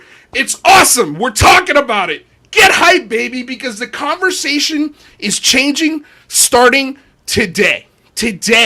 Like, this is a holiday, Jane. This is a holiday. I'm seeing some comments from folks who are a little underwhelmed by the report and a little, I guess, questioning of our enthusiasm. But I want to say, look. It's been over 10 years that I've been reporting on UFOs. So, I remember when the government said UFOs weren't real. So this is a big deal. I know that there's not an up-close triangle UFO detail, but this is unprecedented, and it will put into motion a chain of events, just like that December 2017 article in the New York Times. So just... Yeah, I mean, I don't... It's a marathon, not a race. It's a marathon, not a race. It's a marathon, not a race. Yeah, to the audience members, the cynical audience members, because I'm usually the one that's cynical in this process, right? Jane is right. There used to be the swamp gas stuff. You guys are conspiracy theorists. I mean, it's hard to get across the level of the weight of society on this, where you have scientists saying it's not real and studies saying it's not real and the government saying it's not real, and you're like, all of these cases, all of these people are not lying, there's documents, there's evidence, you guys are insane. And then for it to, within the last 5 years, to flip. And I think people have gotten so accustomed to the speed at which it has flipped that you've forgotten how heavy and dense that stuff was back then. Also, the report, I got to be honest, at some level, is rather phenomenal. Look, you're stuck with the world that you got, meaning you are not dealing with this stuff in the standpoint of just conceptual anymore. This is physical matter reality. Whatever comes out, comes out. You're stuck with it, and however people respond.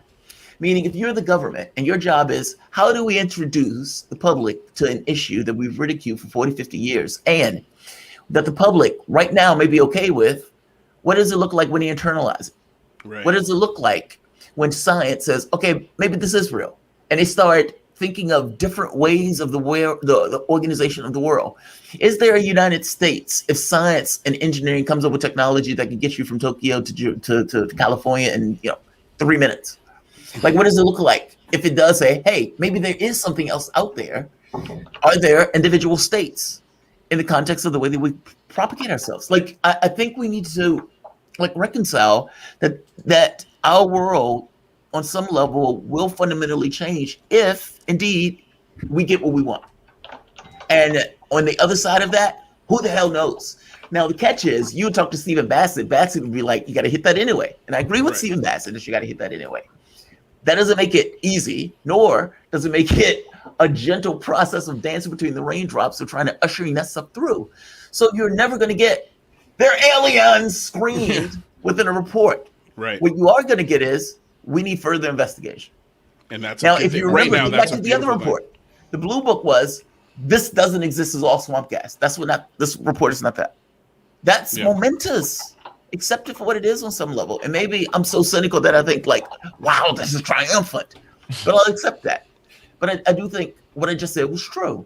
But what do you guys take on that? I mean, I completely agree. I was continually expressing how critical it was for us to keep our expectations low, to not look at this report as something that was going to be a bombshell, and actually be prepared for nothing burger. And what we got was so much more than that. And again, I can't agree enough how important it is to that the fact that they've got the 5 different buckets and that they've got the other bucket that requires scientific analysis. And I think that's the most important thing that we could possibly get out of this. I don't think we were ever going to get aliens. I don't think we were ever going to get interdimensional fish, as you so eloquently put, Jamarl. And so I really think that what we got today is so extraordinary and needed. For those of you just joining us, we are going over the congressional report on UAPs. It just dropped within the last hour. We've got experts here on the panel who are taking the time to dig deep into this report and bring it back and analyze it for you right here, right now. So for those of you who are joining us, thank you so much for all 1,263 of you.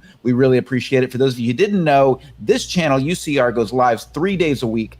And then we go live on the Singularity channel 2 days a week, discussing this topic and much more. All you got to do is click the link below to subscribe to this channel. Make sure you subscribe to the Singularity Lab as well, so you can get us 5 days a week here on YouTube. All right, so for those of you just joining us, we've got an amazing panel who's here to break down this UAPTF report with you. We've got Alec Sears on the panel. Say hello, Alex. He's the chief UFO correspondent at the Daily Caller and has researched UAPs for several years. Alec is experienced in the political realm and is very familiar with the inner workings of Washington, D.C. We've got Texas UFO researcher Jane motherfucking Kyle in the house. Has documented over 1,000 UFO cases over the years and interviews UFO experts and others for the YouTube channel, The Weird UFO Show. We've got Jamarl Thomas, a political analyst and host of Fault Lines on Radio Sputnik in Washington, D.C., 105.5 FM, and the YouTube channel by the same name. Last but not least is Kent Bye, who is a philosopher, oral historian, and experiential journalist helping to define the patterns of immersive storytelling, experiential design, and the ultimate potential of XR. Welcome, everyone. Kent, you haven't spoken in a minute. Break down what you're finding for us. Oh, well, I'm sorry, Kent. I don't mean to cut you off. I don't mean to do that. But we got a 50 Kronig donation. I always forget the name of this, but a Danish donation. Thank you, Christian Thompson, who, by the way, was a huge help during the Big Phone Home, one of the earliest fans of the Unidentified Celebrity Review. He's got a website that is really cool. It's basically, just go check it out. I've got the link in the description. I just popped it in there. It's UAPDB.com, and it's a conglomeration of everything that's going on with UAPs. It's just a one-stop shop for all news sites. IMDb is, basically. Yeah. IMDb for UFOs, so definitely go check it out. He's just been a massive volunteer and a great help for everything that we've been doing here since the start. So thank you, Christian. MP in the house with a $50 donation. My God, dude, thank you. A huge supporter of the show, another huge supporter of the show. Thank you so much for being here, and thank all of you guys. So I'm sorry, I didn't mean to cut you off, Kent. What do you got, my friend? All right, I've just been sort of reading through, and I have like 5 or 6 points that I want to make real quick, kind of popcorn style. So first, that's not in the report. I think that we also have to look at the Inspector General evaluation that's happening, and so there may have been larger contextual dimensions where this Inspector General report may also be driving that there's additional context and information. So that's just sort of, that's not in the report, but that's just sort of a point that maybe as time goes on to keep an eye on what may be resulting from this Inspector General report. So that's point one. The next point is that I'm hearing a little bit of feedback from somebody. So they mentioned the Air Force. We haven't heard much from the Air Force. The Air Force is largely kind of theorized as maybe being a part of the UFO cover-up. And so the UAP task force is actually currently working with the Air Force and the FAA. But although the Air Force data collection has been limited historically, the USAF began a 6-month pilot program in November of 2020 to collect in the most likely areas to encounter UAP. And so, yeah, that's just, I think, a point we haven't heard much from the Air Force. And so it's interesting to hear that now they're actually gathering data. Some popcorn style, just quick notes in terms of just little things that jumped out at me. The social cultural stigmas and sensory limitations remain obstacles in collecting data on UAP. So in other words, the taboo and the stigma still is a barrier. So I think just in terms of this report and talking about it, and Alex Dietrich, I know, has been a lot of just emphasizing that the taboo, she doesn't really want to be a part of like UFO Twitter in some ways. Right. She's just trying to like normalize this to have more people talk about it. So I think that there's still a stigma that's there that still needs to be overcome. That was part of the report that was highlighted, correct?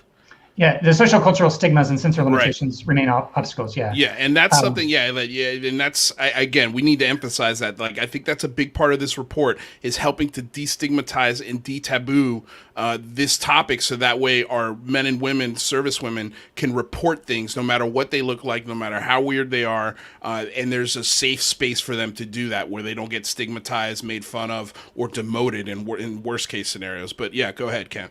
Right. A few more points here. And that's right.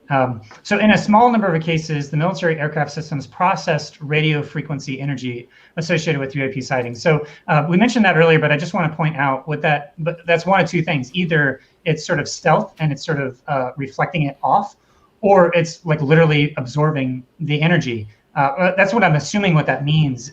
You send out a radio signal, it's supposed to bounce back and come back, and you see it as a radar signature, but processing radio frequency sounds like it's kind of getting absorbed in some fashion, which we sort of mentioned the exotic propulsion that may be warping space-time. Maybe that's an explanation. If you're actually warping space and time, maybe the RF signals that you're sending out, don't always come back. Although, I will say that a lot of these signals are coming back. They did say that there's 144 reports, and then 80 of them are coming with multiple radar signatures. And so that means that 64 of them were maybe single sources, and then 80 of them have multiple sources. And so I think the ones that have multiple sources are going to be a little bit more credible. And then the last thing that I'd say, well, they did say that they found a balloon, that they were able to identify one UAP with high confidence, meaning it was just a mundane, large deflating balloon. And that the final point is that this little sentence, it says, additional rigorous analysis are necessary by multiple teams or groups of technical experts to determine the nature and validity of these data. So just to sort of interpret that a little bit, that, whenever you do an initial analysis, you like to have it go through some sort of peer review process. And so I think what that may be saying is that this is maybe a preliminary analysis. They even call it a preliminary assessment. And so, but to really kind of put it through its paces and have other people also cross-check it and make sure that they didn't miss anything. So it sounds like they, even though all these cases, they still need to have more analysis that's done. This is like a 6-month report. Elizondo has said that. Yeah, he said that hundreds of times, that this is this was literally put together with fishing string and toilet paper. Like, I'm shocked, honestly. I am shocked at this point that we even got the review on time. This report was supposed to be delayed. It was supposed to be delayed with a preliminary report, which is actually kind of what I wanted. Could you imagine if we got this today with a promise as a preliminary report, with the promise of it going to another 180-day extension, and then the report that we get in 180 days would be even better? This is why we were advocating for an extension. Not that I'm not taking away anything from this report. It's still really fun. But I think it would have been an even bigger win if this was the preliminary report and then we'd got an extended report. I haven't heard from Alec in a while, and I know you've probably been digesting this report back and forth. So what do you, now that you've looked at it, I think you've, right? How many times have you read over it, Alec? I've read through it 3 times now. Okay. And I happen to catch something new every time. I put a thread up about it. Writing things down helps me get my thoughts out more generally. Right.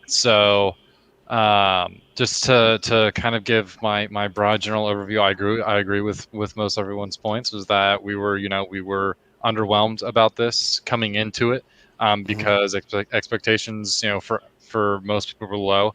For people that just kind of generally follow the UAP stuff, or either that or they're like the hardcore like true believers, like the green men from Pleiades are here to save us.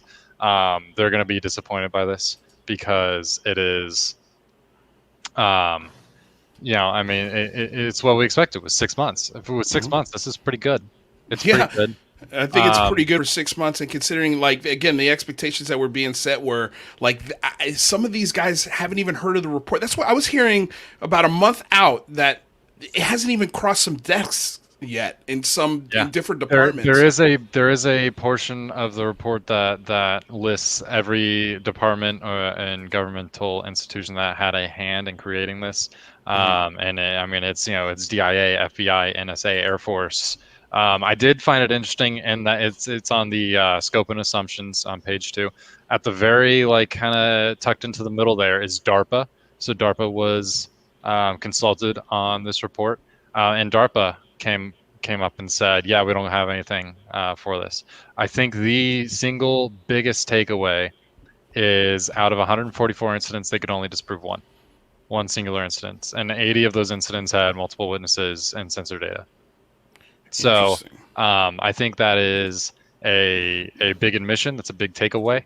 And I think that I kind of think this is the military basically coming out and saying, like, yeah, we screwed up for the past 20 years. Sorry, we'll try to do better, but we're going to need money. And that's the general tone of this. We're trying to play down the stigma thing now. We're working on it. We need a bigger budget. ATIP is not a big enough budget. It's not. Like, a $22 million budget for 5 years that's terrible. That's the shoestring budget. That's not even a shoestring. That's the plastic tip at the end of the shoestring. Yeah, that's budget. That's like a couple of people's salaries and maybe some travel, and that's not a lot. That's not a lot for 5 years. And when we're talking about military spending, it's a drop in the bucket. It's kind of sad. I could see in our private chat, Alex Rather's having an argument with our producer, Alex. And Alex hates this report. Hates the report. And Rather's like, nah, I like it. Wait, why did he hate the report?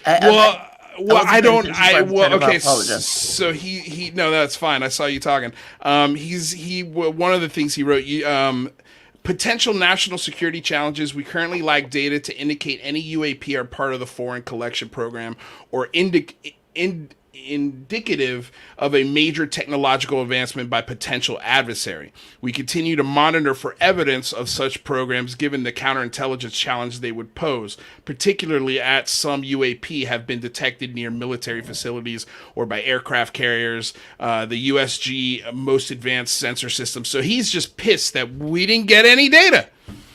Well, we didn't get any data. They're never going to give you data. Because from their standpoint, I think the data that they give you is collected to the way they got the data, if that makes sense. Like, the report is basically saying, okay, what is the data indicating? Basically, give me a summary of the data. It's basically that.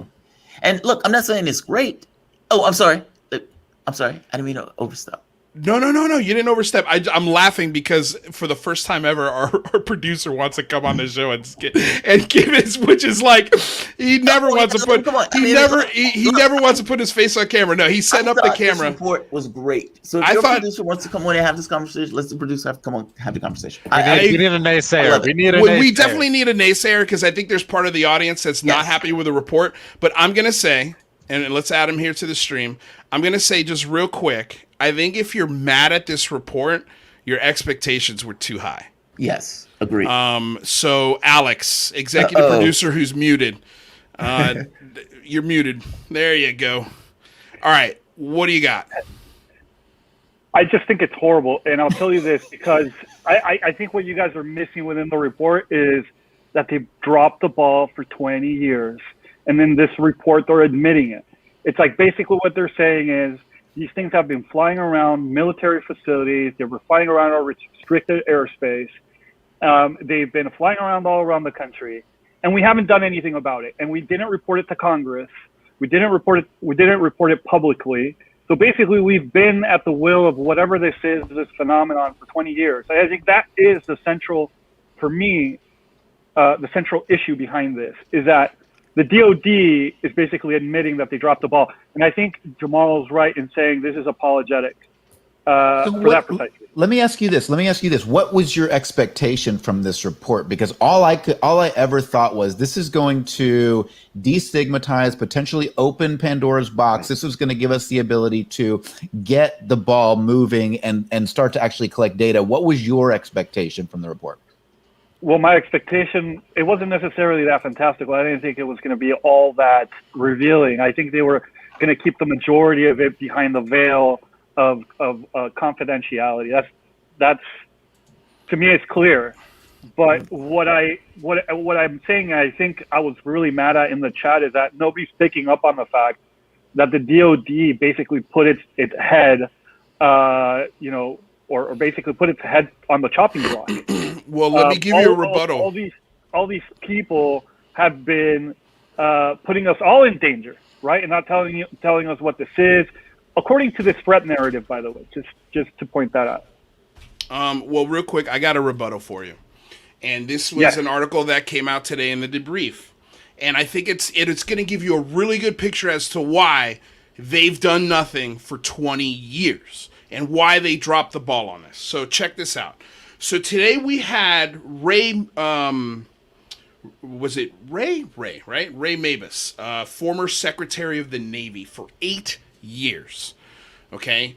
And he said, whatever these mysterious UAP objects were, they didn't seem to be posing any real threat or danger. In essence, the inexplicable nature of these events allowed them to easily be regulated to laughable realms of UFOs, saving time and energy on matters like China's advances in the South China Sea. He said, and this is from Tim McMillan. This article was written by Tim McMillan over at The Brief. Definitely go check it out.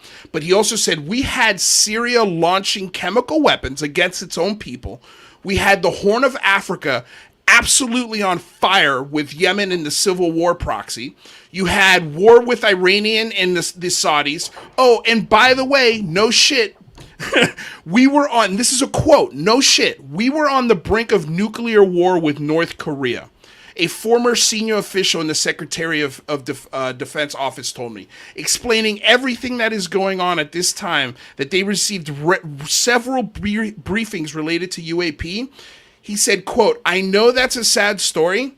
I know it's not the right story. It's not the right answer. I'm not proud of it, but it's the reality. It's the reality.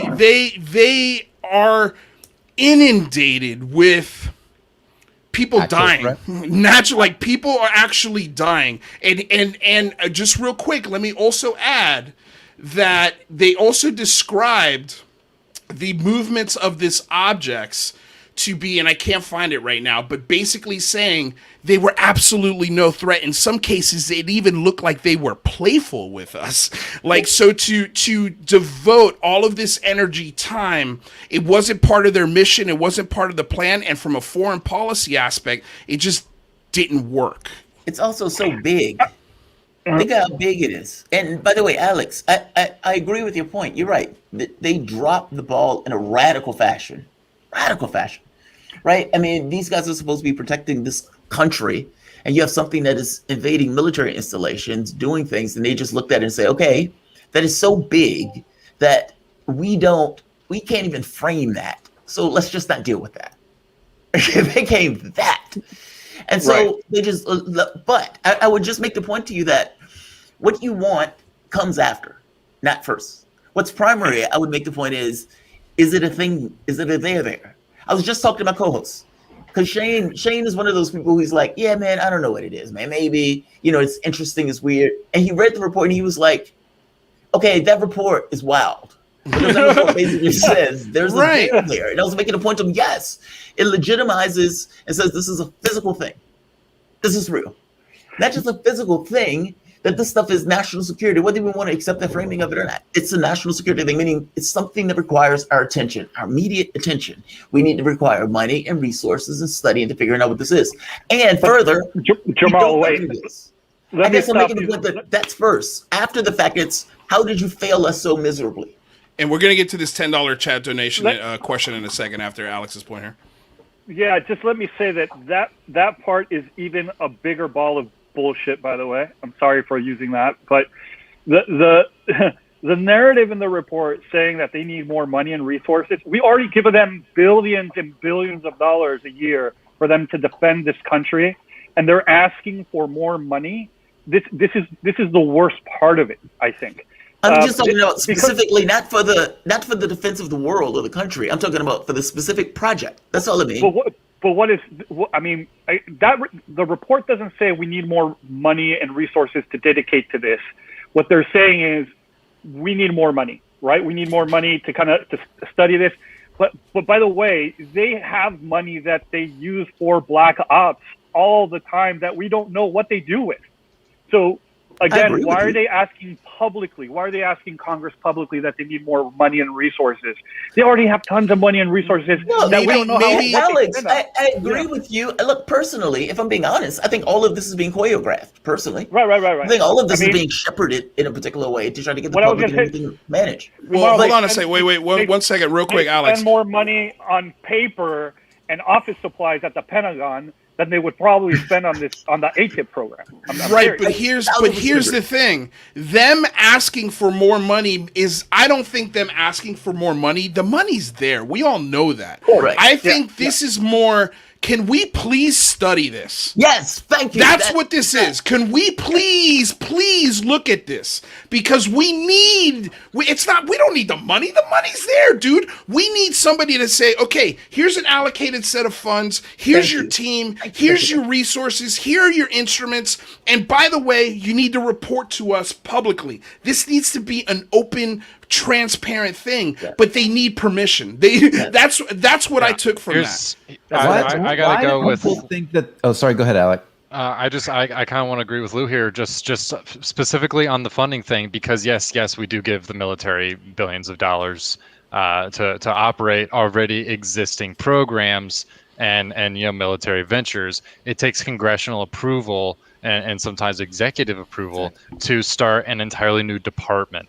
And that's, if we want UAP to be researched, categorized, and reported on, we want a full department staffed by people, and that takes more than $22 million, and that takes congressional oversight. That takes the question is, can you reallocate budgets, right? Can you reallocate the budgets that you already have into all of these other dark programs? And the amount of money that's being spent on the military-industrial complex currently is absolutely insanity. So there's no reason that we can't reallocate budgets, and that would take congressional approval. But why can't we do that? We could easily. Congress can absolutely do that. And I don't understand this idea of people are saying that, well, this report is just sweeping this under the rug. I mean, if people take this report seriously and report on it seriously, there's absolutely no reason that this can't absolutely light a fire under Congress and light a fire into the mainstream media. Let's report on it as it is. Let's call it out for what it isn't. But the idea that it's just a nothing burger, I don't understand that. I don't understand that mindset. No, I'm not. By the way, I'm not saying it's a nothing burger. I think there's a lot of jewels in this report, but I just think there's criminal negligence in the fact that they're already ignoring a lot of things that the public already knows. And by the way, did Project Blue Book take congressional approval? Did all those programs in the past take congressional approval? That's all I'm going to say. Well, we have the UAPTF right now, and that didn't necessarily need congressional approval, but a bigger project does, and we want the bigger project, right? So it needs congressional. Do we know the budget of Project Blue Book, though, Alec? Do we know those programs, how much they cost, and over how many years they were run? I mean, there's so much inside information that we don't have access to that we don't know how to make. Again, those are assumptions. We don't know how much money they pumped into this. Right, but here's the thing, though, dude, is that you're asking the current administration, the current apparatus, to start paying for the sins of their grandfathers. Like, it's like all of these programs, all of this shit that happened in the past, at what point do we let it go and say, okay, this is the new information, this is the new direction, we got even though that's the lies and the the deceitfulness of the past is rampant. Right now, they're being honest. Right now, they're giving us all we can. What's that? Lou, are you? Hold on, wait. Jane's saying something. Go ahead, Jane. Yeah. I was just going to say, the secrecy is still happening now. So I have very mixed feelings about disclosure, and I've been doing disclosure hashtag, and I want to believe.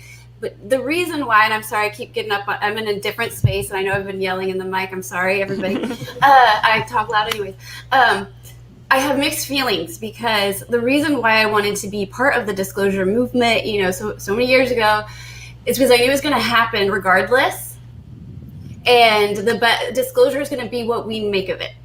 So I think we need to remember that alongside this unclassified report, they're telling us there's a classified report. They're continuing to tell us we're going to continue to lie about this. This is a national security concern that we're not going to show you all of our cards. And so I think it's good to be skeptical and it's good to be disappointed about the report, but it's also good to read the report, continue to educate yourself. And if you're disappointed with the government, what they've disclosed, this is the government, probably some of the well-intentioned folks in the government. This is them giving you the green light. You can now show that UFO video to your mom or your grandmother and be like, look, they said that they're real. So go do it. Like, make this report work. Yeah. Work for a while. Real quick before anybody responds, we got some donations that I want to get to. The first was a $10 question from A0174, and he says, or she says, good report, but when do we think we'll hear confirmation or denial of metamaterials that these have been around for 70 years, etc.? What's the next step? Mellon promotes movies like The Phenomenon is real. So there's a couple of things going on there. I think we're going to address what's the next step in a few minutes. But I mean, what do you guys think? I think we're a long ways away from metamaterials.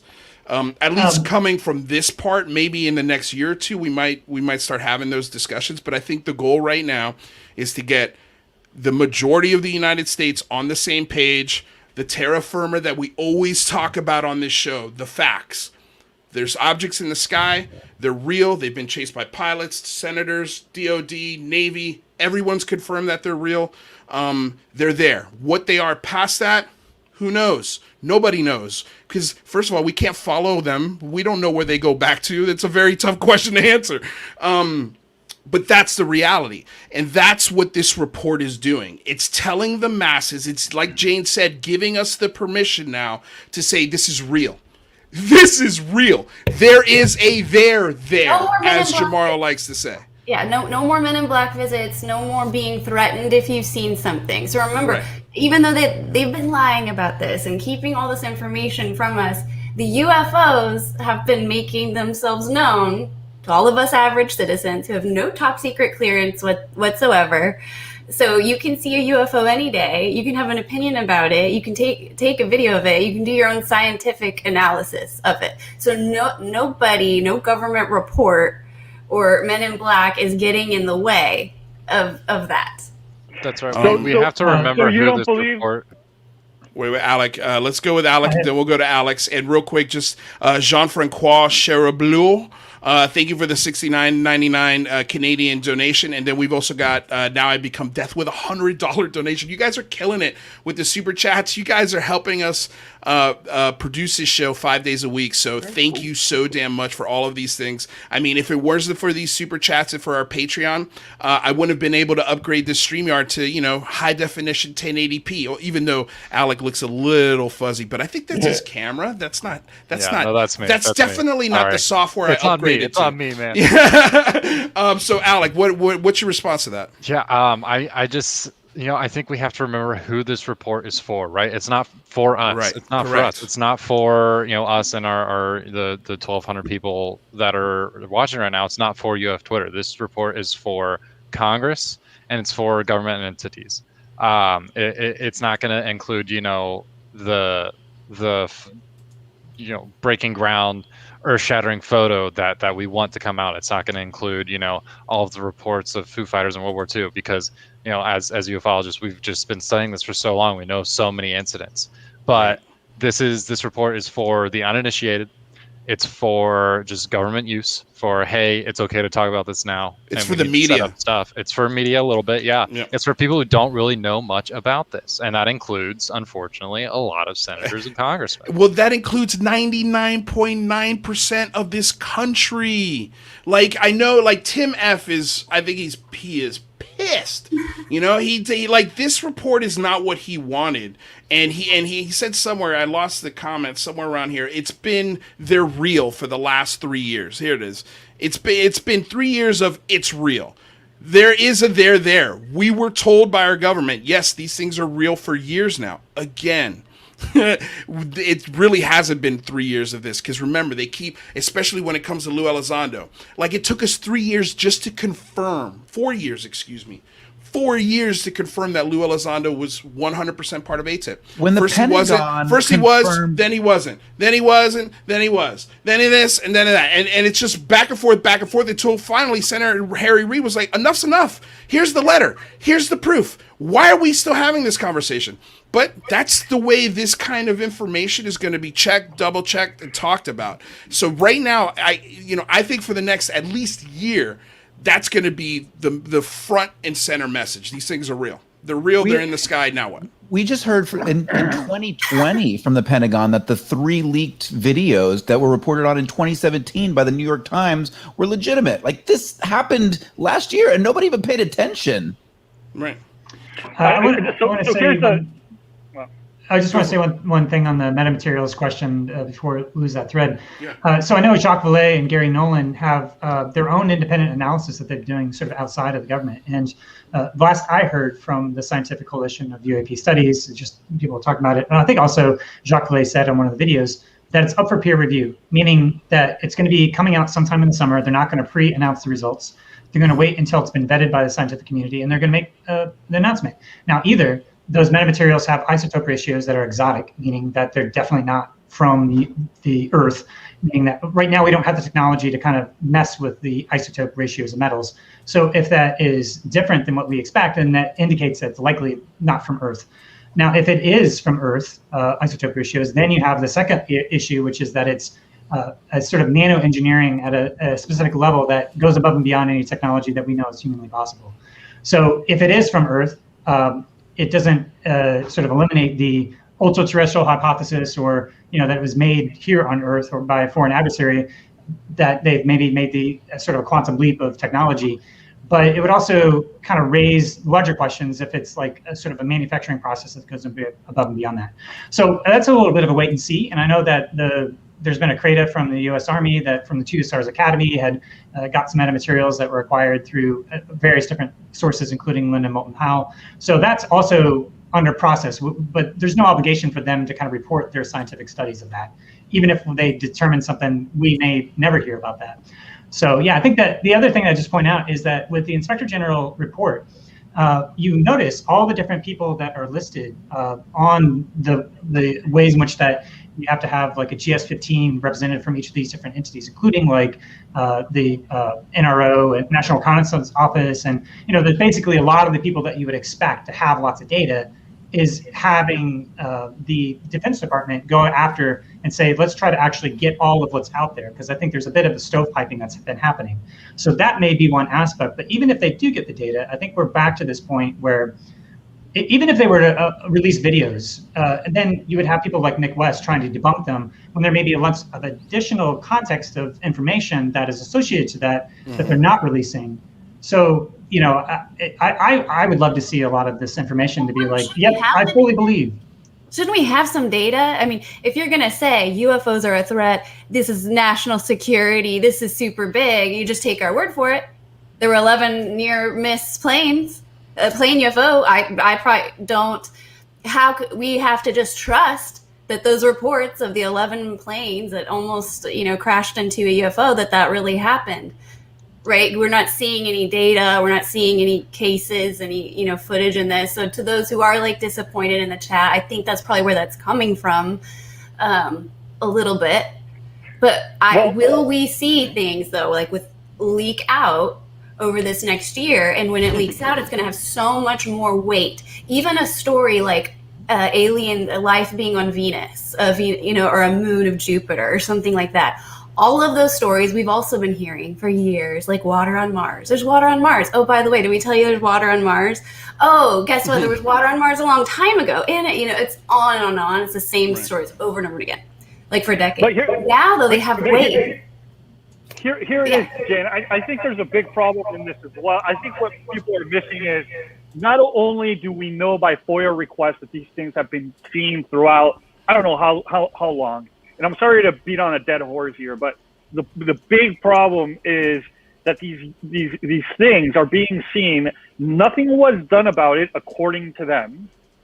They've only had a certain amount of reports compiled, and I'm sorry, I do believe like in UFO reparations, right? UFO reparations meaning they have done things in the past, right? to hide the truth and ruin people's lives, their reputations, their credibility, even drove people to insanity with operations that they performed on people. I mean, the bigger context that, for example, we know and some people that are watching the show know about is that this has been going on for such a long time, and they're basically just watching the table and saying, okay, we're going to start anew, forget about all that stuff that's happened in the past, and we're going to start anew with this idea that supposedly they're not a threat.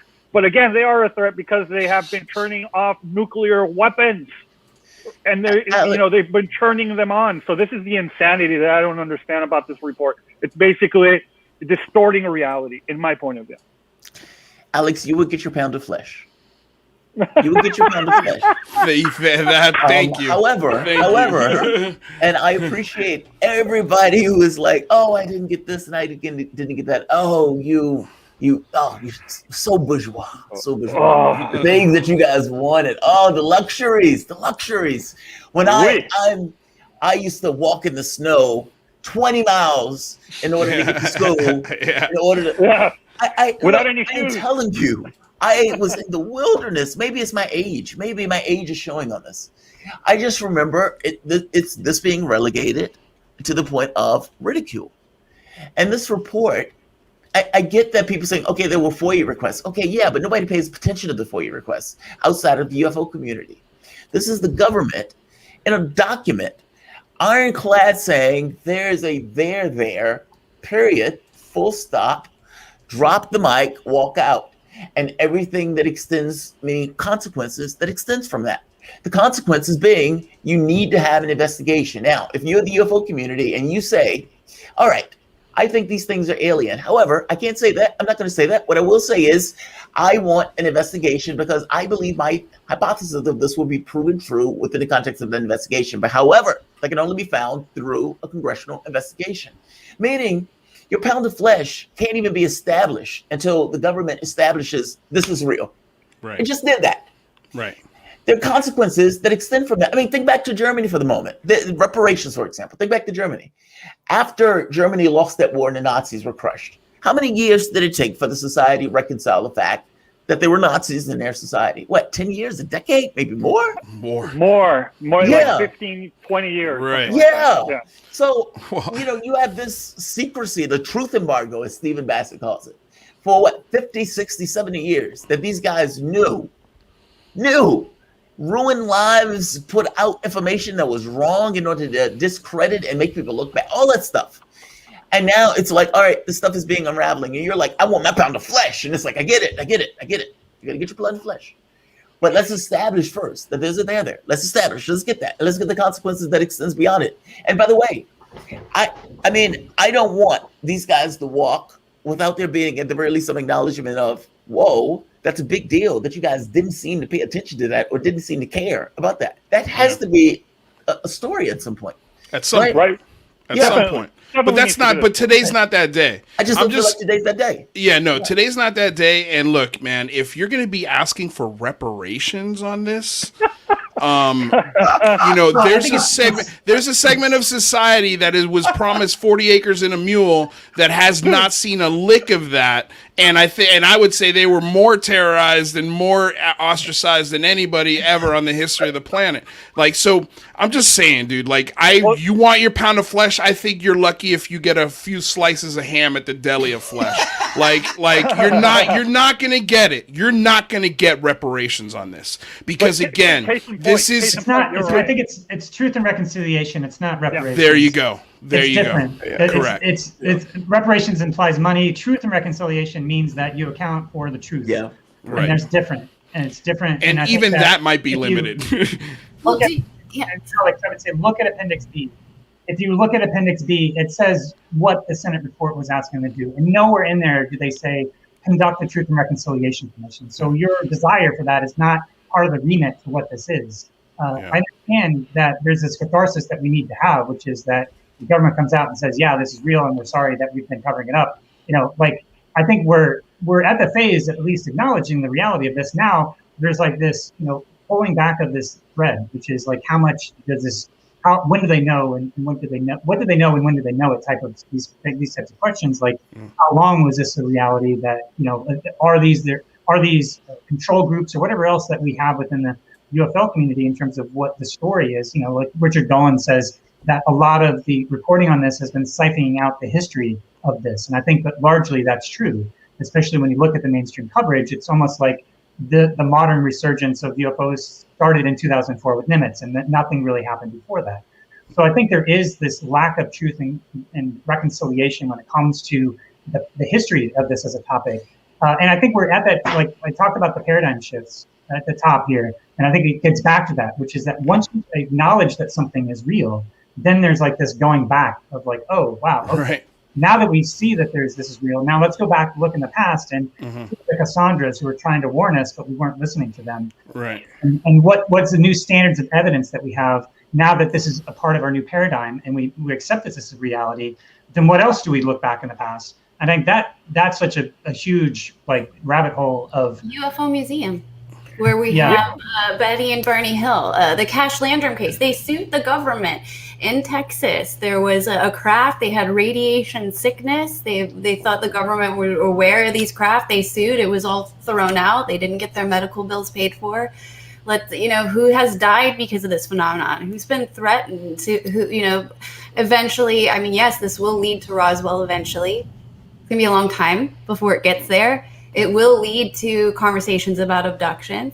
It will lead to these dark places, and there's going to need to be a give and take with the public, trying to understand and providing some forgiveness for some of this. Trying to put yourself in the shoes of a military member.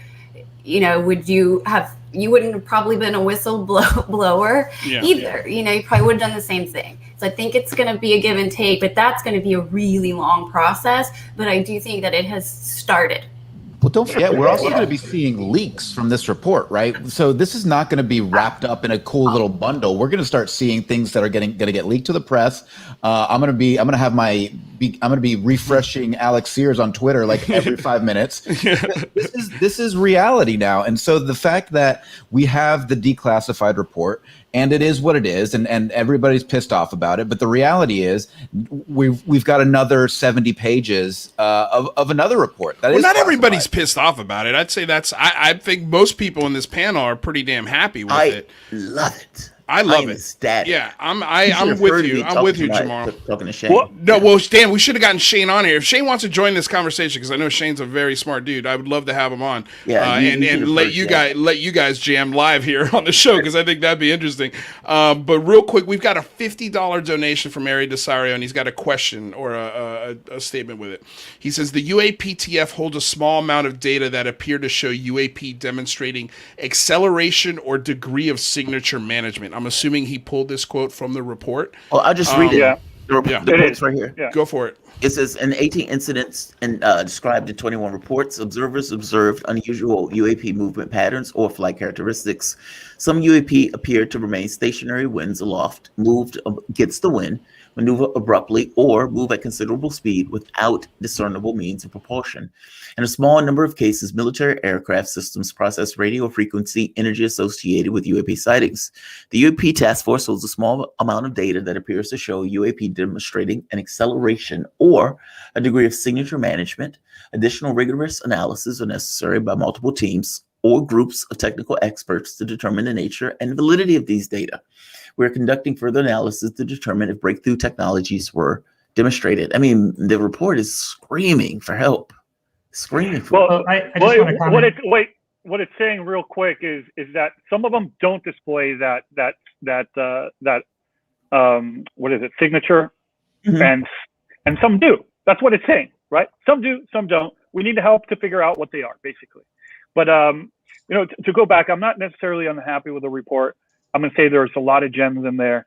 I do think that the biggest thing and the most important part of this is what it will lead to, which is congressional hearings. That is the most important thing. Yeah, I just want to comment on this because I think they actually may have missed a word because it says demonstrating acceleration. I think they may mean like anomalous acceleration or like extreme acceleration or like unexpected, but it's accelerating. So it sounds like that. What page is that? It's page 5 that we just Page read. 5. Yeah. At the bottom. Yeah. The UAPTF holds a small amount of data that appear to show UAP demonstrating acceleration or degree of signature management. I think they mean like anomalous acceleration. Right. And I think that what they typo. to kind of extrapolate on that a little bit is that, they said that there was 11 reports that had like near miss, meaning that they almost crashed into it, right? So that's meaning that the pilot saw it. They had like eyes on the target. I think a lot of these targets, if you read through the report that the second part of Tim McMillan's report, where I think it's Ryan Graves was talking about how a lot of these were kind of flying around, but they couldn't see them. They were just picking them up on radar, and they had just swapped out the radar to be actively the EASA, the active electronic array of scanned. It's basically, rather than having the radar that sort of goes like this, it's basically an array that shoots out the beams and is able to get these different returns. And so there's always that question as to whether or not what you're seeing is an actual thing or not.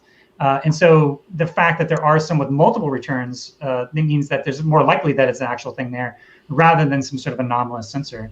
So I think that when they talk about this, demonstrating sort of, I'm going to assume they mean anomalous acceleration, it could always be that there's something wrong with the radar and it kind of trips out. And it's just more of a sensor limitation rather than something that's actually moving.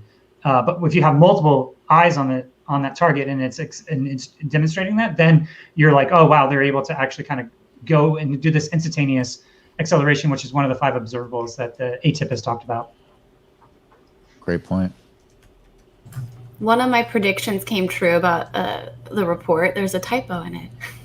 Apparently the report was finished last night, or it was finished last night. So I got like all like college, essay writing, like anxiety over it. I have so much stress for the people. I feel so much stress for the people who had to put this together. For the one person responsible for that actually got funded to write this report. You know what probably happened with this? They were probably going back and forth on like what word specifically to use. Like, so because they want to be as as specific and not misleading as possible.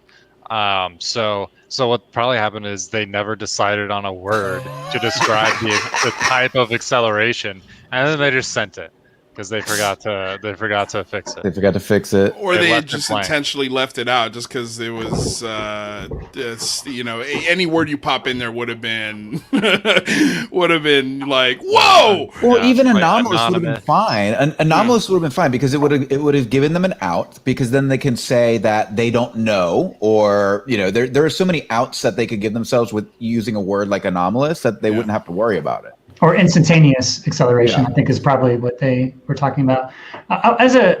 Most of what I do, my day job, is to cover VR and cover kind of the phenomenological experiences. And I just want to speak to my own phenomenological experience of this report, where there's a lot of anticipation. And it's almost like, you're waiting for Christmas, and you kind of like, there's a part of me that was like, will we see like evidence that is going to be irrefutable evidence that the government's standing behind, that's going to allow us to be like, yes, this is like an actual real thing. I mean, for some people, they already have that will to believe, and they already are at that point. But to have the government kind of stand behind it, we've seen in the past where, and as I've been tracking this story, the things that go super viral are like, here's some footage. It's really weird. We think it might be, not U.S. stuff. It's sort of anomalous. We can't identify it. And the government says, yes, this is unidentified. And then they release the video and it goes viral around the world. This is not that. This is not like new experiential video or evidence that is like undeniable. It's basically like, we have a lot of statistical reports. We have a lot of data. We're not going to show you. It's all classified, but it's a real deal. And so as someone who's looking at a report like this, it's sort of like you want to see something and be like, oh yeah, definitely, this is totally a thing now. And here's some evidence that's irrefutable. Like you want to see something that's like doing like a 90-degree turn or something like that, right? You want to see, like, everything we've seen so far is still a little bit like, unless you're a subject matter expert, you don't really have the expertise to know like, oh yeah, that's definitely not a jet. We're not like FLIR experts. We're not, fighter pilots that are able to identify these things. And so everything that's been released so far is still kind of like fuzzy or hazy, but there's this kind of like, we want to see that triangle UFO emerging out of the ocean and shooting out in space. Something that'd be like, if we saw that and there was evidence that was recorded by the military and has proper provenance and additional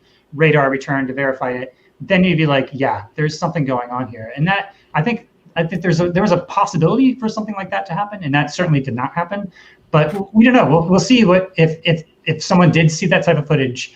I know that Rubio was saying if you sort of have something really spicy, then there may be an incentive to sort of put it out to the people. But I think this is it's like an incremental step, and I think it's going to prove it to the larger journalism community, academic community, scientific community. So it's enough them saying, we have enough evidence to say this is a real phenomenon, but we're not going to show you any of the actual data to be able to make that judgment for yourself. Well, it's be I would just make one real quick point. I'm sorry, in like 30 seconds.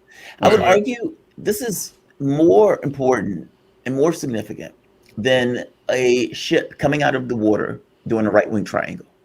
You can look on YouTube and you can actually find that. There's this awesome thing where it looks like it comes out the water. There's a fisherman. The fisherman's freaked out. Navy ship's flying behind it. Oh, that's a film. That's a Russian film. It's like It's this notion that the government comes out. It's almost like your money. Why does your money have value? Well, the government stands behind the fact that your money has value. It's the fact that the government is standing behind it saying this is real. It's that. I would argue that's more valuable on some level. I mean, tell me if you guys disagree. Like it's this substantiation of reality in this kind of weird, strange way the government is able to do such a thing. Yeah. It's very weird, heady. No, I agree. I agree with you. Real quick, let's. I'm going to put Alex has got to get out of here, so we're going to put Alex up to say goodbye. Thank you for being our executive producer.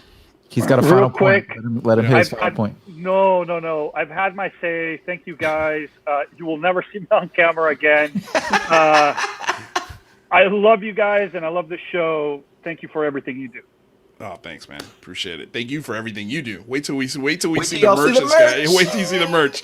Wait till you see the merch. Okay, so real quick, also, I'm gonna say goodbye to Mr. Alec Sears. You've got the floor if you want to give us your last thoughts on the report, and then we'll let you go. Yeah. Last thoughts. I just give me the hearings. That's what I want. Give me the hearings. I love it. Just to echo what Marco Rubio said, this was a good first step. Yeah. So, that's we're going to be going for an extra half hour today, and that's what we're going to be talking about in the last half hour. What's the next step? What do we want to see? Where do we think is going to happen next? I think it's a fascinating discussion, and we're going to have you back for it soon, Alec. Thank you so much for everything you helped us get through today. Thank you for your analysis and your quick reading skills. Thanks for having me, guys. Great show. Take care. Yep. Thanks, brother. Let's see. All right, cool. And then, of course, our pontificator, our one of my favorite political voices on the planet, Mr. Our Jamarl filibuster Thomas. in chief. Filibuster in chief. I know you've got some wife duties here at 6:00, so I want to go ahead and give you the floor. Give us a pontification. Lead us out on something beautiful and positive, as I know you're going to do. Look, I would say this was never.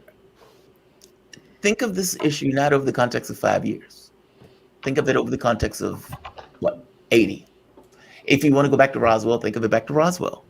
And think of it in the sense of swamp gas, conspiracy theorists, disinformation, destroy that guy, ruin that guy. And then all of a sudden, okay, this was real. You guys were right. That's what you got. You got confirmation. When Grant Cameron said this a while ago, he says, you're not going to get disclosure, you're going to get confirmation. Well, Grant Cameron was right. And that's what you got. And I look at this and I think that's exactly what I expected. And it's more than I expected because the report is screaming for further assistance in study. This is a good step. I don't know what other people had expected on this, but this is more than what I expected. I expected less. And so the fact that this report is basically screaming for hearings, screaming for more information, screaming for data, I'm very curious about what the scientific community does after this. At this point, this is reality, period. That's what I'm going to end it with. So Thank you, guys. I really do appreciate you guys bringing me on, man. I always enjoy these conversations. Yeah, I know you do. And I love, again, you're a filibuster king, dude. We love your thoughts and expertise that you bring to the table, dude. So get to that wife of yours. We'll see you very soon, I'm sure. Thanks, Jamarl. Thanks, Jamarl. Okay, so Kent, you're our guest. You're sort of the man of the last 2 hours. I know this has been an epic panel. We haven't actually gotten to know a whole bunch about you because we had the report drop right in the middle of the show. But you've added a lot of nuance, a lot of philosophical viewpoints that, again, this is exactly why I wanted you here. As soon as you started talking, I was like, thank God we have Kent to help us break this down today. I asked you to be here for 2 hours. If you want to stick around for the last half hour, you're more than welcome to. Great. Yeah, awesome. So we brought in Dan, or not Dan, we brought in Rather Be Squidding. Dan Rather is what popped in my head. So Rather, you've been backstage for a little bit. Real quick, I guess, it's 3 o'clock. Arguing with Alex. Let's do this real quick. There's 1,000 of you still here. Thank you guys so much for sticking around, for watching this breakdown of the UAPTF report, the congressional report. We've broken down what Marco Rubio has added to the conversation. I'm curious to know if any other senators have added any sort of statements similar to what Rubio said. Let's see if we can find any more of those. We just had Jamarl Thomas. We had Alec Sears on for the first 2 hours of the show. They had to step out for the last half hour. So we're talking all angles of this UAPTF report. We're trying to add perspective, nuance, a little bit of levity to it. I think everyone here, for the most part, thinks it's a positive development, this report. For me, it's amazing. I think it's, like Jamarl said, the report is screaming for a budget. It's screaming for more data and the permission to look at that data, and it's screaming for congressional hearings. So we're going to talk about what we think is next in the last half hour. Before we do, again, I want to remind you, like, subscribe, share the channel. We've got links down below to help support the show. We've got the super chat. If you've got a burning question, definitely send it through a super chat. It will 100% get asked. Don't forget, we're here Monday, Wednesday, Friday, Tuesday, Thursday on the Singularity Lab with Michael. And let's go ahead and reset the room, Mike. Let everybody know who's here, and then we'll get on with the last half hour. Absolutely. Thank you guys so much for joining us. I actually just got a message from someone at the debrief. They're dropping a story on this in 30 minutes. So you guys keep an eye out for that. They're going to be breaking down the report over there. I believe Tim McMillan's writing that story. All right. So for those of you just joining us, thank you so much for being here. We got over 1,000 of you in the room today. It's amazing, helping to break down what's going on with this report. We've got Texas UFO researcher Jane Kyle with us, aka UFO Jane, who's documented over 1,000 UFO cases over the years and interviews UFO experts and others for the YouTube show, The Weird UFO Show. Say hi, Jane. We've got the extraordinary, rather, if you're interested in science, technology, quantum physics, and you like to investigate fringe theories and breaking tech, make sure you check out Rather Be Squidding at his YouTube channel. It is amazing. We've also got Kent Bye on today. Since 2014, he's conducted over 1,200 voices of VR podcast interviews featuring the pioneering artists, storytellers, and technologists driving the resurgence of virtual and augmented reality. He's also following the UFO and UAP topic closely. He's got a killer thread on Twitter. Make sure you click the link. My name is Michael Mataluni. I'm the co-host here at the Unidentified Celebrity Review. Make sure you subscribe to this channel. If you are here right now and you haven't subscribed, we go live every single day, Monday, Wednesday, and Friday here on the Unidentified Celebrity Review. Tuesday and Thursday, we talk about breaking science, breaking technology, and the technological singularity. We also talk about UAPs. So if you're interested in that, all you got to do is click on the Singularity link below and subscribe. We're almost at 1,000 subscribers. You guys are going to push us over the top. If you're here and you can help out, please hit that button. Fantastic. So where do we want to go next? What do we want to break down, guys? Well, first things first, Kent Bye just sent me in a private chat, and I also linked this in the chats, the live chat now. There's a Washington Examiner just with Tom Rogaway just dropped an article for the Washington Examiner. Alex, our EP, has read it. He said, basically exactly what we've been saying. Everybody's going to start breaking down this report. And the summary I think that everyone's going to come to is that the UAPTF report, the UFOs are real and they're unidentified. That's it. That's what we know. But now we know that's, is it safe to say that's fact? Like, and what they're is fact? physical. Well, it's I think this gets into like believing truths, avoiding falsehoods. Right. You know, ideally, a fact would be that you have the data and anybody can come to the same conclusion. This Right. is not. This is sort of privileged information that we don't have. So That's fair. I wouldn't say you would want to, like, a fact would be something you could give to the most the deepest skeptic, and then they would have no other choice than to sort of agree with your assertion for what it means. We're not at that point. We may be eventually, but I think this is still relatively privileged information that we don't have full access to. But I did want to pull out two things. One that Tom is it Rogan? Tom Rogan. Yeah, Tom Rogan. Not Rogaway. I meant not Tyler Rogaway. Tom Rogan. So first, there was the third part from Tim McMillan's series that he's been doing from the debrief. Right. And in that, there's a passage that I want to read because Tom Rogan refers to it in this piece. So essentially, what Tim McMillan is asserting is that so this is the article that was published today. Two persons I spoke with hinted that a portion of the operations plan may have involved attempts to coax UAP into showing up, potentially involving the object's propensity for showing interest in nuclear materials. Unfortunately, however, the specific details of this plan were said to be classified, and no one was willing to share much more outside of the acknowledging that existed. In other words, we know that UAP are attracted to nuclear type of stuff, right? So what he's asserting is that there was a deliberate plan to sort of like have a honey trap for UAP by sort of sending out nuclear ships, the details of which we don't know anything about, right? So Tom Rogan, he says one word is missing here in this report, and that's nuclear. Its absence in the context of that training area, quote, undermines the credibility of the government's assertion that this report provides a public accounting of what it knows. Now, for what Tim is saying is that the whole nuclear connection is highly sensitive and classified, so it would make sense that it's not going to make an appearance here within the unclassified report. So, but and based upon some of the reporting that's already been done by other people like Tim McMillan and other people within the UFO community, there is some sort of connection between the nuclear stuff and UAP sightings.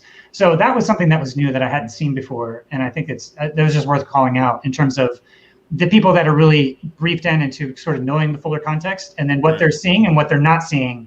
And what they're not saying, meaning that there's certain information that's either privileged or classified. Rather, what do you got? Well, yeah, I think I kind of disagree with a lot of everyone on the panel. I don't think this is really any evidence, or it's not disclosure. It's not confirmation of anything. No, it's not disclosure. It's not even a UAP report. It's a UAP task force status report. So it's kind of telling us exactly what they're. It's telling us what they're doing, and it's giving us a lot of kind of tidbits for further follow-up that we can do, but it's not really providing any disclosure or anything like that. I find it very interesting. It's not what I was hoping for necessarily, but it's I think it gives us a lot and it advances the conversation. Well, what are the parts about it that you think advance the conversation? Well, for one, they tell us that there's 18 reports, or what was it, 21 reports on 18 of these other incidents. So there's 21 reports out there that we could probably do FOIA requests on and get a lot more information on. Like that's a immediate follow-up that I'm sure people like Greenwald are on right now. Yeah. Hopefully we get that soon. He's probably already sent the FOIA request for them. Yeah, and then another question that was previous to this report was, is the UAP task force focusing on true unknowns, or are they just looking at things that they think are foreign systems, but they don't really know everything about them? They're still unidentified, but they kind of know the nature of them. This report is telling us that no, the UAP report is focusing on these true unknowns, and I think that's a very interesting thing. And then kind of the third thing that stuck out to me was, there's a lot of concern, a lot of talk about the threat narrative of these objects, and they mentioned that a lot in the report, but they mentioned that it would be a threat if what they think are now others are actually in the foreign system bucket. That would be a threat. Or it would be a threat if there's near misses, right? And they've documented there's 11 near misses. And I thought that was really interesting because the threat isn't really a military threat. The threat is an aviation threat, a threat that the FAA should be, and apparently now is, handling and coordinating with the UAP task force. So I don't think we get a lot of real concrete information about what these objects are, but we get a lot of great insight into what they're doing. And additionally too, they're talking about next steps. They talk about AI, machine learning, and looking at the historical record of satellite data that they have at their disposal, which I think is huge. It's huge for two reasons. One is that they're telling us we haven't looked at that stuff yet, and two, they're planning to. So, yeah, this is. No, that's a good thing. I mean, and that's a nice segue into sort of what we're going to be discussing. What's next? Like what? Okay, so now we've got the report. Report's out. I think it's going to be probably. I don't know if it's going to be straight down the middle. I actually think a lot of people are going to be pretty satisfied with this report because, like Jamarl said, it's calling for more study. It's calling for more open investigation. And like Jane says, now you can come out, you can tell your story. You can, especially if you're a service member, if you're a Navy, Army, Air Force, Marine, like you can now report your story without people looking at you like you're a goofball or you're weird, and you won't get demoted because of it. And so it's not only calling for additional stuff, it's saying that they are, and they're doing this additional stuff, which is exciting. I think it's also important to remember when like, just as you were saying, Luis, being able to point to this report and certain things in this report that will justify or at least take it out of, this sort of fringe idea. One of the particular quotes that Post-Disclosure World UFO Jesus points out this is his favorite. He says, it's the part that says some UAP appeared to remain stationary in winds aloft, move against the wind, maneuver abruptly, or move at considerable speed without discernible means of propulsion. And so that's a very specific statement that I'm sure took an extraordinary amount of time to craft in order to not say something that they could not unsay later. But when you really extrapolate on what they are saying, that's substantial. Yeah, I want to just also make a quick point based upon what Rather Be Squidding was saying in terms of they say that there's 144 reports that originated from United States government sources. Now, we don't know if there was like 1,000 that then got, sort of filtered down because there was. I think the 144 were the things that got filtered down to 21 reports on 18 of the other incidences. Okay. That was my reading of it. Well, the sort of 18 incidents, 21 reports, I still think that, first of all, we don't know how many total.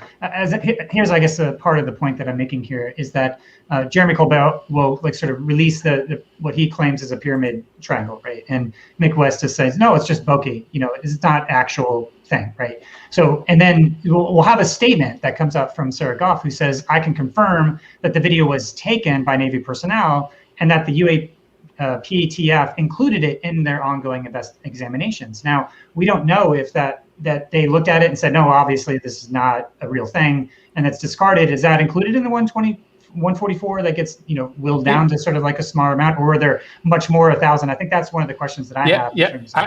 And my reading of it is that it's almost certainly is one of those 141 things. It's unclear what of those 5 buckets it ended up in, right? And I thought it was very interesting that they only explicitly mention one incident, and that is a balloon that they identified as a balloon that sunk into the ocean. But they don't tell us which one that is. Mick West posted on Twitter, he thought it was probably the Go Fast video. My own gut feeling is that it's probably the spherical video that Corbell put out. That was awesome. I do feel it interesting that the report's been out for over an hour yet, and Corbell's Twitter is still empty. Well, let's see what happens. I thought this comment was funny. Don't listen to Luis. If you come forward now, you would be considered crazy. The stigma hasn't gone anywhere. What the F are you talking about? Go to a Starbucks and talk about UFOs and see what happens. Well, I'll disagree, and I'll rebuttal that with Alec Dietrich. Like Alec Dietrich, nobody's calling her crazy. Nobody's demoted her. Nobody's yelled at her. Nobody's talking bad about her. I think you can go into a Starbucks today and talk about UFOs, and somebody might even perk up and join you in the conversation. I don't think this is. Do me a favor, Jimmy Joe. You go to Starbucks and try it out, and then come back to me and then tell me how it goes. Because I'll tell you what, I talk about this everywhere I go. I play sometimes this. if you don't know, if you're new to the show, I'm an Uber driver. Sometimes I'll play these episodes for people to listen to just to get their reaction. And I've never gotten a bad one. I've never gotten, oh, this is crazy, shut it off. It's always like, shit, this is cool. Like, what is this? You know, so the other day, Luis, I think it was Ryan. I think it was Ryan Sprague, and he was talking about, he was on the New York subway, and somebody was talking about the UAP report or the UFO report, and they were just like, you know, I actually do think these things are becoming more mainstream, especially when you've got it on 60 Minutes, you've got it on all these major news networks. And yes, you're absolutely right, Jimmy Joe. So many of these people in scientific mainstream still scoff at this issue. We were listening to NPR today, and we heard somebody from the SETI program absolutely laughing at this issue. So there's nothing nobody's saying that, you know, everyone's come around and the 1,000 people who are watching this is a drop in the bucket compared to the 300 million Americans who would scoff. And nobody's arguing that we've turned the table or we've turned the tide and hit some sort of critical mass. But if you listen to what Kent was articulating at the top of the show, you start to see, we haven't hit a critical mass yet, but you do start to see these things shifting and mindset shifting. And, you know, potentially we can have a paradigm shift, but it doesn't happen overnight. And it's certainly not something that we're going to get immediately handed to us in our sort of immediate gratification world that we live in. Yeah, and real quick, EP or Alex in a private chat said, I did go to Starbucks to talk about UFOs and I got a free matcha latte. So give it a shot. You never know, man. I think this conversation is a lot more interesting today than it was yesterday, let alone 2 weeks ago, let alone 5 months ago, let alone 40 years ago. The world is a lot smaller. A lot more people can have this conversation in a free form, and it's working. Like it hasn't hit that critical mass, like Michael said, and like Kent was discussing. But man, I think we are so damn close. When you've got, you know, again, we've got 60 Minutes discussing it, and from what I've been told, we're getting more 60 Minutes. Like there was a lot that hit the cutting room floor that they're going to turn into a part 2, possibly a part 3. You've got Ezra Klein discussing this. Ezra Klein. Okay, like this is a tastemaker. These people, Gaddy Schwartz at NBC. You know, this has gone beyond Tucker Carlson. Like this conversation is being had in circles that was not being had before. So I would just say, there's reason for hope. What do you got? Well, you know, stigma is not a light switch, right? So I think that we are on the right path. And stigma is also not just coming from the other side. It's coming from, you know, the believer side too. If you look on like the UFO subreddit, when people post a picture of something that probably is a balloon, people will lambaste them saying, you know, why are you posting this prosaic thing? But we should eliminate that stigma as well. We should all be okay with showing something that we don't know. And even if it is a balloon or something we don't know, that's very helpful. They can feed that into these machine learning algorithms and filter those out in the future so we get actual good actionable data. So, you know, the stigma should be reduced on all sides, I think. Where's that comment from Jazz Shaw? I just want to pop that up real quick. Sorry, Kent. But Jazz is a reporter. He makes a good point. He was on a radio show this morning that talks about the New York Jets, and he got a UFO question. You know what I mean? Like he was on a sports show, basically. You know, interviewed for a podcast, but put out by the New York Jets about football. I was asked about UFOs in that interview. People are talking about it. Like people are talking about it, and that's what this report is doing. It's getting that discussion out in the mainstream, so it's going to hit that critical mass. But Kent, what do you got? I was just going to give a Bowen Gibson quote. He says, "The future is already here. It's just not evenly distributed," and I think that speaks to that. It's the idea. I'm a technology journalist primarily, and there's this concept called the Rogers diffusion curve of innovation. It's basically a Gaussian distribution, where you have like the people who are the pioneers and innovators, then you have the early adopters, and then you cross the chasm into the early majority, and then you have the late majority, and then you have the laggards. So with ideas and thoughts and diffusion of technology, you know, just like technology diffuses out, and you have people who are like the early adopters, you have concepts like this, like the UAP reality, let's just call it, where people have had the will to believe, where they've seen enough evidence to sort of say, okay, I actually think this is a real phenomenon, right? But there's other people who either haven't seen enough evidence, and that's totally fine. You know, like I wouldn't give this report and say, we have absolute evidence that you should absolutely believe this now. We're not at that point yet. Like I said, we need to have something that would be like open data reviewed by the scientific community. I mean, that would be at a level of a standard of evidence that you would start to be able to legitimately, you know, take this to be like this has been vetted by a broader independent review and independent analysis above and beyond just the government. Let me ask you real quick, Kent. Do we have enough evidence to warrant a study? Well, so I think that, I'm not as much of a fan about having like congressional testimony, because what are you going to get really? You're just going to get maybe some more eyewitness testimony, which is, you're still going to, want to have like more and more evidence, right? I think what I really enjoy, like the scientific, the SCU, this Scientific Coalition of UAP Studies, right? It's a group of academics that have been doing different research projects. I would love to see some sort of official way to have kind of like what Lou Elizondo did with those initial videos, which was to kind of declassify them or have them available in an unclassified context, but people may have to go in and be able to see it. But to be able to create something like that for outside independent analysis, to be able to start to come in and look at these things above and beyond just like people who are on the payroll of the government. If we start to involve the external academic community, then that's a roadmap to be able to actually start to provide the level of evidence that you would actually be able to present to the world in a way that would convince the most staunch skeptic and critic. And so are we at that point? I don't know. I mean, I think that the first step is like, just give us money so we can just start, keep collecting the data and doing our own internal analysis. At what point do you start to open it up? I don't know. But I think that as you have reports like this, you may start to hear more discussions for people who are academics and they're curious and they want to dive into this. I did the interview with Matt Seidikis of the University of Albany, and him and Kevin Knuth, they've been sort of looking at this stuff, and he said that there's government funding. So he kind of alluded that there is some funding that they may have already received at the University of Albany. But so there are potential opportunities for academics to get funding and research to be able to do this type of independent analysis. I would love to see that happen. And I think when that happens, then you're going to start to get to the point where you have this incontrovertible evidence that has been collected, it has the provenance, and it's not been messed with, and you're able to have kind of a consensus that has been reviewed and vetted by enough analysts. And then at that point, I think you're going to start to see like broader acceptance of people who may be, let's say, on the early majority, late majority of laggards. And that's fine, that there's still going to be people that are diffused.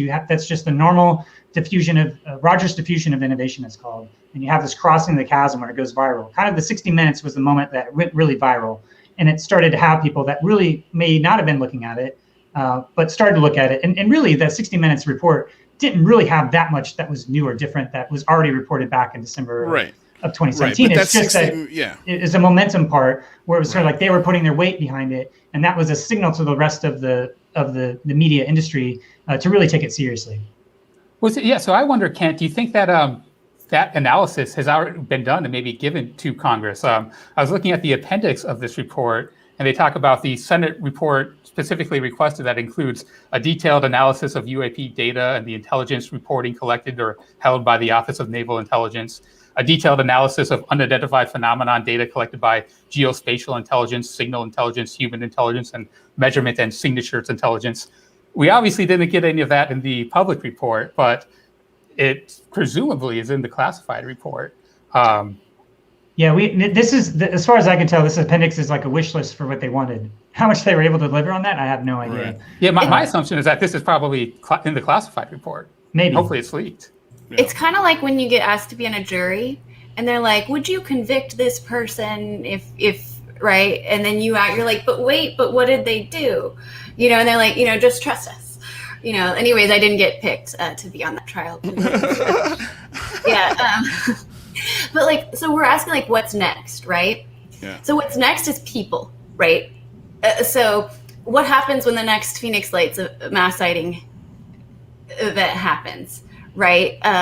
What happens when private citizens start going out to space and seeing anomalous things? I think that's something that's about to happen. And so I think there was a need prior to that to start being open about this. So I think maybe real events will start happening. And, like I said, like the next story about life on Mars or Venus is going to mean so much more. It's not super speculative anymore, because if there could be ETs visiting and then there's signs of life in our solar system, these stories will be separately reported, but we'll all be reading them together. And think about too, UFOs, there used to be a stigma around talking about UFOs. That's done now. Even skeptics can say, okay, it's UFOs. Well, maybe it's Russia. They don't like the idea of aliens, right? So we can that's done. So now it will be aliens. That'll be the conversation, and it will build and build and build. And then there's going to be 23andMe, like you might be an alien hybrid. And it will just continue to culminate and right, like eventually, I don't know, maybe it'll be 10 years before we ever talk about Roswell. I don't know, but that's kind of what I think is next. It's cue the people, and then yes, if Jeremy Corbell leaks a triangle video or something tonight, it will mean more than it did before. What I would say is I'm gonna sort of push back a little bit on Ken. I want to see congressional hearings because I think congressional hearings is one of those tipping points. It's something. It's must watch television. It's something that people are going to tune in and watch, especially if it's done the right way. If you can present a public hearing in front of Congress or Senate, and for the American people to watch and see. I think it adds a level of seriousness to this discussion that is needed. It's time to put this discussion on public display for the world to see that this is a phenomenon that they're truly perplexed by, at the very least, and that they need more money to study, and that the science that they've done on it right now is not answering the questions that they have. I think all of those things put in a public presentation would do wonders. But if you can, real quick, Ken, you sent me something here in the private chat that says, this just in from Pentagon Press Secretary John Kirby. To that end, Deputy Secretary of Defense Kathleen Hicks today directed the Office of Under the Secretary of Defense for Intelligence and Security to develop a plan to formalize the mission currently performed by the UAPTF. Yeah, there's also a link there to defense.gov, a statement by Pentagon Press Secretary John Kirby on unidentified aerial phenomena.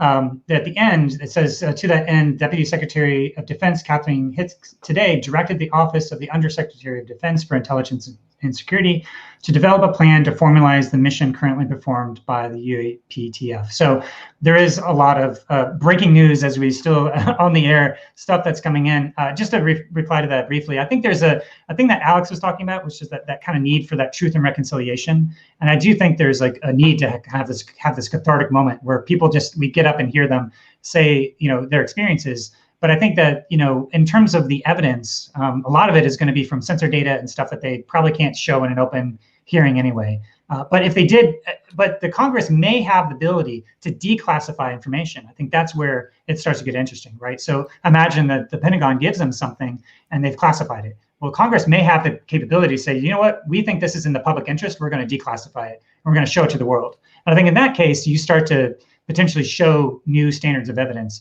or they, imagine that they called like Eric Davis or Hal Puthoff or people who are like testifying about crashed UFOs. I mean, I don't think we're at that point where you're gonna have, we may have actually already been to that point where that has happened in a classified context, but even if that did happen, I don't think that would happen in an open context, right? So I think there's a certain amount where the stuff that we really, really, really want to hear is still gonna be protected by the classification. So I think it's sort of, I'm more cautious about that just because I think it would be like leading to something that's not going to be really all that satisfying. I would love for it to have a congressional hearing and then to generate new evidence that is kind of universally accepted by people to see like this is actually really novel information. So we'll see. I mean, if that does happen, I would love that to happen. I guess I'm just skeptical that that's what the result would be. I don't know if you're muted, Lou. You're right. I am muted. Sorry. I was going to say real quick, Christopher Mellon and Ryan Graves just both dropped tweets. The first from Christopher Mellon says, the UFO report is out. The implications are profound. UFOs, as we have known for a long time, are real, defy conventional explanation, and until more is learned, pose a serious potential threat to the U.S. national security. But don't just take my word for it. He also includes the link to, I believe, the report, yes, which he does. And then Ryan Graves says, he quotes something out of the report that says, quote, we may require additional scientific knowledge to successfully collect or analyze and characterize some of them, unquote. And then he says, hashtag UAPTF report reverses the 1968 Condon report, question mark. So, I mean, it seems like the pilot and the former secretary, I always forget, the former Deputy Assistant Secretary of Defense for Intelligence, Christopher Mellon. I mean, Christopher Mellon he's not afraid to say these are real at all. And he's also whatsoever. not afraid to say, don't dismiss the alien hypothesis. Right. I mean, like, I guess, let me ask you this, because this is a question I asked Avi Loeb, and that is, you have this scientific mind. It's the same thing for Rather. The thing that we asked Mick West, it's like, what is it going to take for science to take this as a real phenomenon? And for Mick, it was, well, if you could just show me a video with two angles of the same object, I'm in. I'm in. Is it going to take something like that for you as well before you? I mean, like, what is it going to take for science to go, okay, let's study it. It's worthy of study. There's enough proof. There's enough anecdotal proof to go, okay, something's here. It's time for us to drop we need the proof. We need the smoking gun. Okay, the smoking gun's there. We see the smoke. We just don't see the gun. So how do we get there? How do we get scientists to go, okay, this is worthy. Let's do this. Yeah, I did an interview with Matthew Saiditkis, who's a professor at University of Albany, and he described this tautology, which is that UFOs are BS, so we're not going to study it, so there's no data. There's no data because, we're not studying it, and so therefore it's BS. So it's sort of like this circular reasoning that it's a kind of a catch-22 or chicken and egg, where you have to kind of like have the will to believe that it's reality before you have the hypothesis that it's real to go out and look for it. And if you're not looking for it, then you're not going to find any data. And if you have no data, then you're not going to believe it.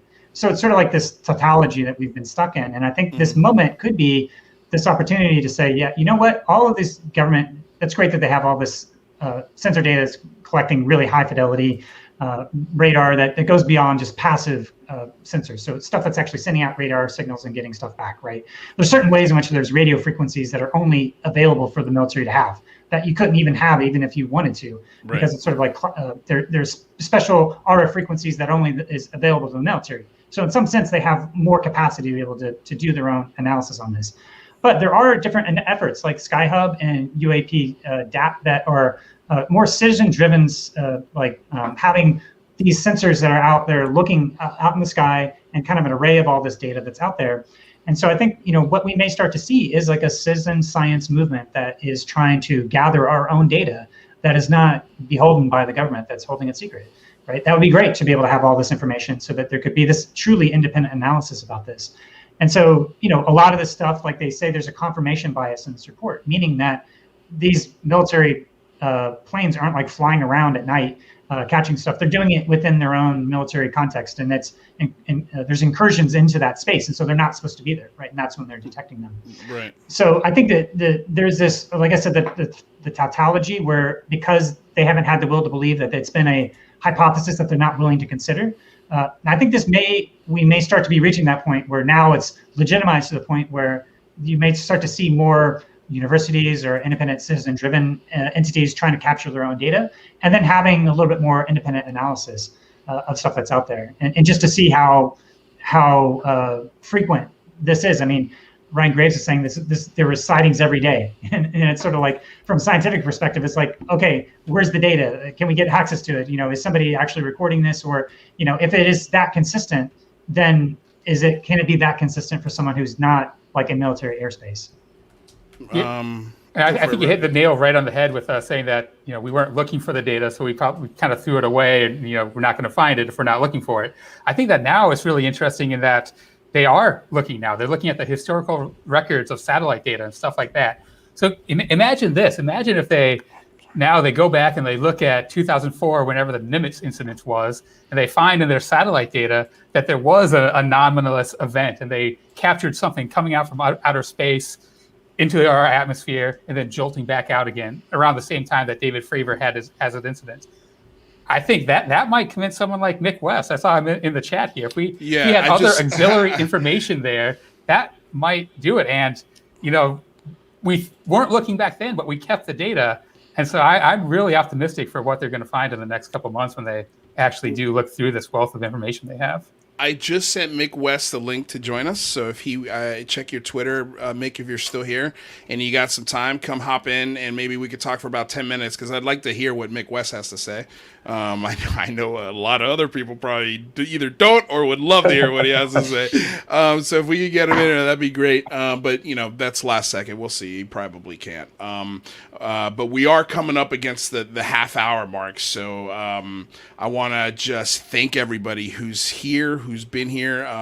Rather, thank you so much for helping us produce the show. Kent Bye, thank you. It's the first time here. Your philosophical takes and viewpoints have been amazing. And you've added a lot of levity to this, I want to say for me, and it looks like we got Mick. Mick's in the house. We'll wait for his camera to get set up. I think he's on the road. Mick, what's happening, buddy? Look at you. You're driving around. Look at Mick West. Look at the smile on this guy's face. Okay, so Mick, the reports come out. Did you win your bet against UFO Jesus? Well, I'm not sure. I don't know where it was exactly, but I'm pretty happy with the report. I think it's a pretty good overview of the situation, and it captures a lot of the nuances that I've been trying to kind of tell people over the last few months, that we're really looking at a whole bunch of different things, and we don't have very solid evidence of anything amazing. And they mentioned birds and balloons, so that's good. That's the thing he pulled out of the report. What do you got? Hold on. So, we have one balloon. So 143, 144. So no solid evidence. I don't see how you can make that assertion. One of the problems I have with you, Mick, is that you have sort of a lack of epistemic humility. You're saying stuff that you don't actually have all the full evidence for. So how can you say that there's not strong evidence when you have all? You don't like. You sort of look at these single source videos when there's all this associated data. So how can you make that statement? You're sort of going above and beyond what you can say in terms of saying that there's no solid evidence. That sounds ridiculous. Well, what I can say is like what's in the report, and the report is obviously based on all the evidence, and the report doesn't say there's any kind of conclusive determination that these are amazing things. There are indications that there's interesting stuff, but there isn't like a strong body of evidence. It's like more data needed. Yeah, I think you kind of are both right. One of the categories was airborne clutter, one of the 5 categories that they put, categorize these unknown things into. And that, they say that's balloons and birds, stuff like Mick loves to point out. But, I think you make a great point, too, is that we don't have all the information that's out there. And just because they aren't able to tell us what it is from the information, that evidence that's hidden from us may very well might even convince Mick that there's something that is very unworldly going on. Just because they don't know it's not aliens doesn't know that they don't know that it's something crazy. Yeah, well, I'm like I said, I'm happy with what's in the report, and they gave this list of 5 different things that they think it might be, and the first one they just said was clutter. They talked about the main issue here is safety of flight, and they listed the reason that is the main issue is that they're dealing with the more cluttered airspace, and they're talking about things like balloons, but also drones. Obviously, it's a huge issue. There's other things, but they kind of use my organic ranking type thing. They list the things that are more likely at the start, and then they have this little other category at the end. Real quick, Corbell just tweeted, so let's see what he tweeted out real quick, and then we're gonna wrap this up. I want to get your rebuttal to. We got to get Kent Bye and Mick West on the same show. We'll make this happen here in the next week or two because I think this would be an amazing discussion. But what do you got to say to that, Kent? Well, I would just say that even if there was like 144 of the incidents, and then 143 of them were just mundane and explainable, it just takes one of these incidents to sort of have, some sort of indication of something that's truly anomalous. But I think there's a number of incidents that have 80 different incidents that have multiple perspectives of this, and so there's data that are still, it's unclear to me right now if you go from 144 and then there's 21 and 18, 18 incidents and 21 reports, does that mean that there was an initial pool of 144 that then is whittled down to, 18, or if there was 1,000 that then they said, well, of those it's down to 144, and of those we have really compelling. I think there's not enough information for us to really know, but I do think that there's enough in here that, assuming that the evidence that they have with all these different sensors with multiple perspectives, even if there is 18 incidences that are really compelling, I think that at least says that, you know, they've seen enough anomalous information. And you know, we don't have enough data, and I think that's something that we could probably agree on, Mick, which is that we don't have the data to be able to do independent analysis, and so we have to, in some ways, surrender over our authority. And I guess some of the things that I have a problem with sometimes is that you're coming in as not a subject matter expert, you're not a scientist, you sort of lack a certain amount of epistemic humility in making different assessments on the nature of these things without having the full context of all the data and all the information. Mick just dropped off, but I want to defend him a little bit. In that, in his videos and stuff, he does tell us that where he's coming from as far as his background and what research he's done. He doesn't claim to be an expert in any of these systems. So I feel that criticism might be unfounded. Oh, well, Nick, you dropped off there, so I don't know if you want me to repeat anything or if you have any. I got the gist of it, but yeah, I just kind of agree with what's in the report, basically. I think it gives a good assessment of the picture that we have. Like, there are interesting things there that we don't have enough information about, but we do not have enough information to say for sure that there's amazing technology. You know, we have indications, like they say that we have UAP reported unusual flight characteristics, but the observations could be the result of sensor errors, spoofing, or observer misperceptions, and require additional rigorous analysis. So yeah, let's do the additional rigorous analysis, but let's not jump in and say that it proves that these things actually exist. We need to do the analysis now to see if these things are even real, if they're even something that we should be investigating. Well, and that's exactly the point, right? And so I think it's important to remember, you know, when we had Mick West on the other day, one of the things that he specifically mentioned about some of the more extraordinary incidents that we've, you know, for me, the Fravor Dietrich Tic Tac incident is probably the thing that gave me the most poise in order to say, we need more data. We need to be studying this more effectively and efficiently. And that was one of the very things that Mick mentioned in that interview, that was one incident where he's been unable to debunk. And I appreciated the humility in saying that, Mick, because I think we're all coming from different perspectives on this, and we must gather more data. And I think that the reality is, you know, whether you're coming from a debunking perspective or a believer perspective, you know, you have bias. And so I think the idea is that we've got to do what is, you know, humanly push ourselves as humanly as possible to be as little bias as we can bring to the table. And I think when you have people who are willing to study this stuff, who are skeptical, who come from a scientific method background, that's where we need to be. And so I think that if we can all move in that direction, that'll be a good place to go. Yeah. And I think that after this report, it might not be clear that there are real unidentified things that we can't explain going on, but it is clear that there are things that are going on that the military is investigating thoroughly and that they still can't explain. That was a little bit of an open question before this report, but I think that's undeniable now. Yeah, and just real quick, Mick didn't have a connection, so he's out for the rest of the discussion. But Kent, we should probably set some up if you can for next week. Let's have you come back with Mick and let's have this discussion. You know, because I think that was just going to be fascinating to let the two of you intellectuals go at each other. But I mean, I think the one thing about Mick, and like Michael said, he reiterated on our show, he is genuinely perplexed by the David Fravor, Alex Dietrich story.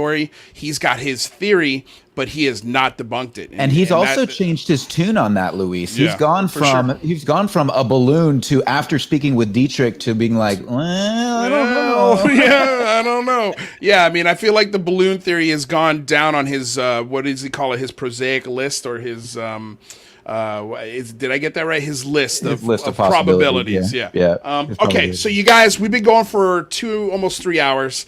I wanna again thank everybody who's been on the panel. Michael, if you can you give everybody their proper goodbyes, and then you and I will end the show.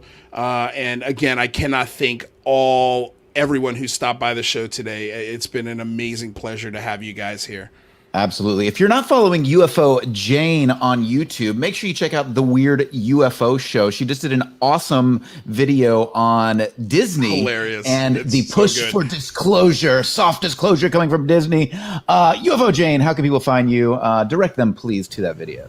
Yeah, UFO Jane, you can search it on YouTube, and UFO Jane TX is on Instagram there, so the link's there too, and I much appreciate it. And this was I'm just so honored to get to discuss this historic day with you guys, and this was a really great conversation, and the chat's been amazing. So just thanks for having me. Thank you, UFO Jane. You're the best. We'll see you Wednesday. If you are a fan of The Fringe, if you are wowed by the wild, make sure you go check out Rather Be Squidding. His YouTube channel is extraordinary. He'd much rather be squidding than probably being here at this moment, since we're at about 2 hours and 45 minutes? Jesus. Yep. Rather, tell people where they can find you and why they might want to check out your channel. Yeah, come to my YouTube channel. I'd rather be squidding. Preparing a video on that might explain what these could be if they are actual UAP driven by aliens. So come up, subscribe, and see what I got to say. Beautiful. Awesome. Thank you so much. Rather.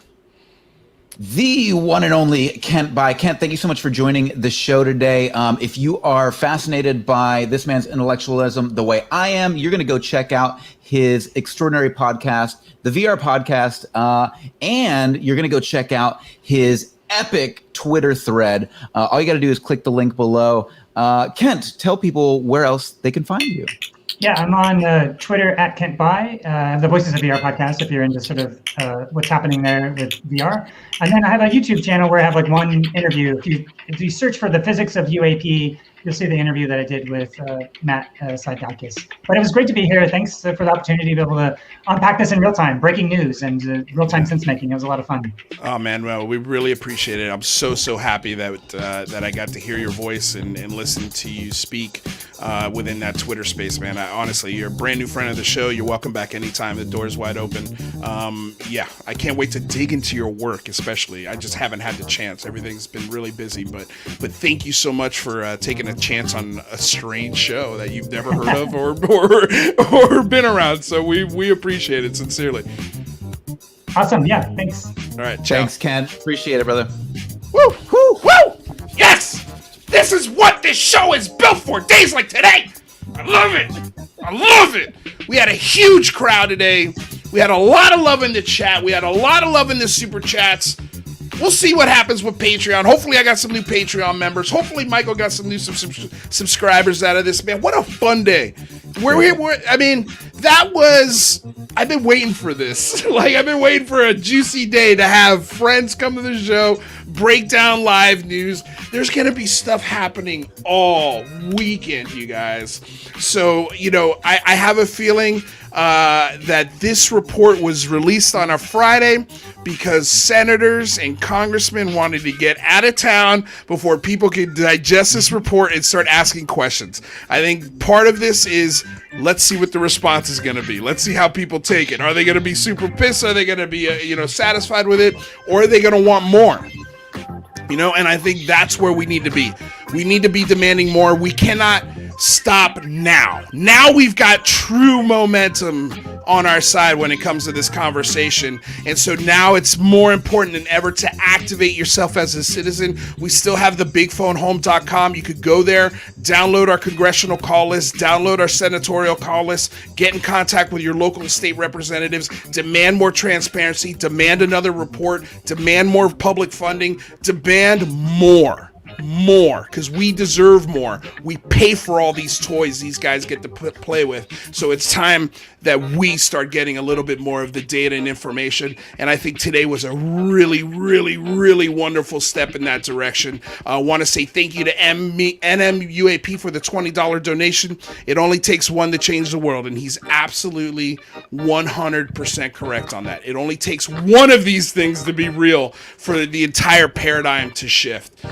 So with all of that said, Michael, anything else you want to plug about or talk about before we end the show officially? We're so close to 1,000 subscribers. Go to on Michael's the Singularity Lab. All you got to do is click on the link below. If you're interested in breaking technology, if you're interested in breaking science, the technological singularity, make sure you click on that button. Go subscribe right now. We're so damn close. Get us there, guys. We appreciate you. Luis, I appreciate you. What a great show today. And thank you all for joining us. We really appreciate it. That was fun as hell. All right, you guys. Michael, I'm going to let you get out of here because I know you got family coming in, my dude. I'll see you on Monday. Thank you for being here. You guys, thank you so damn much.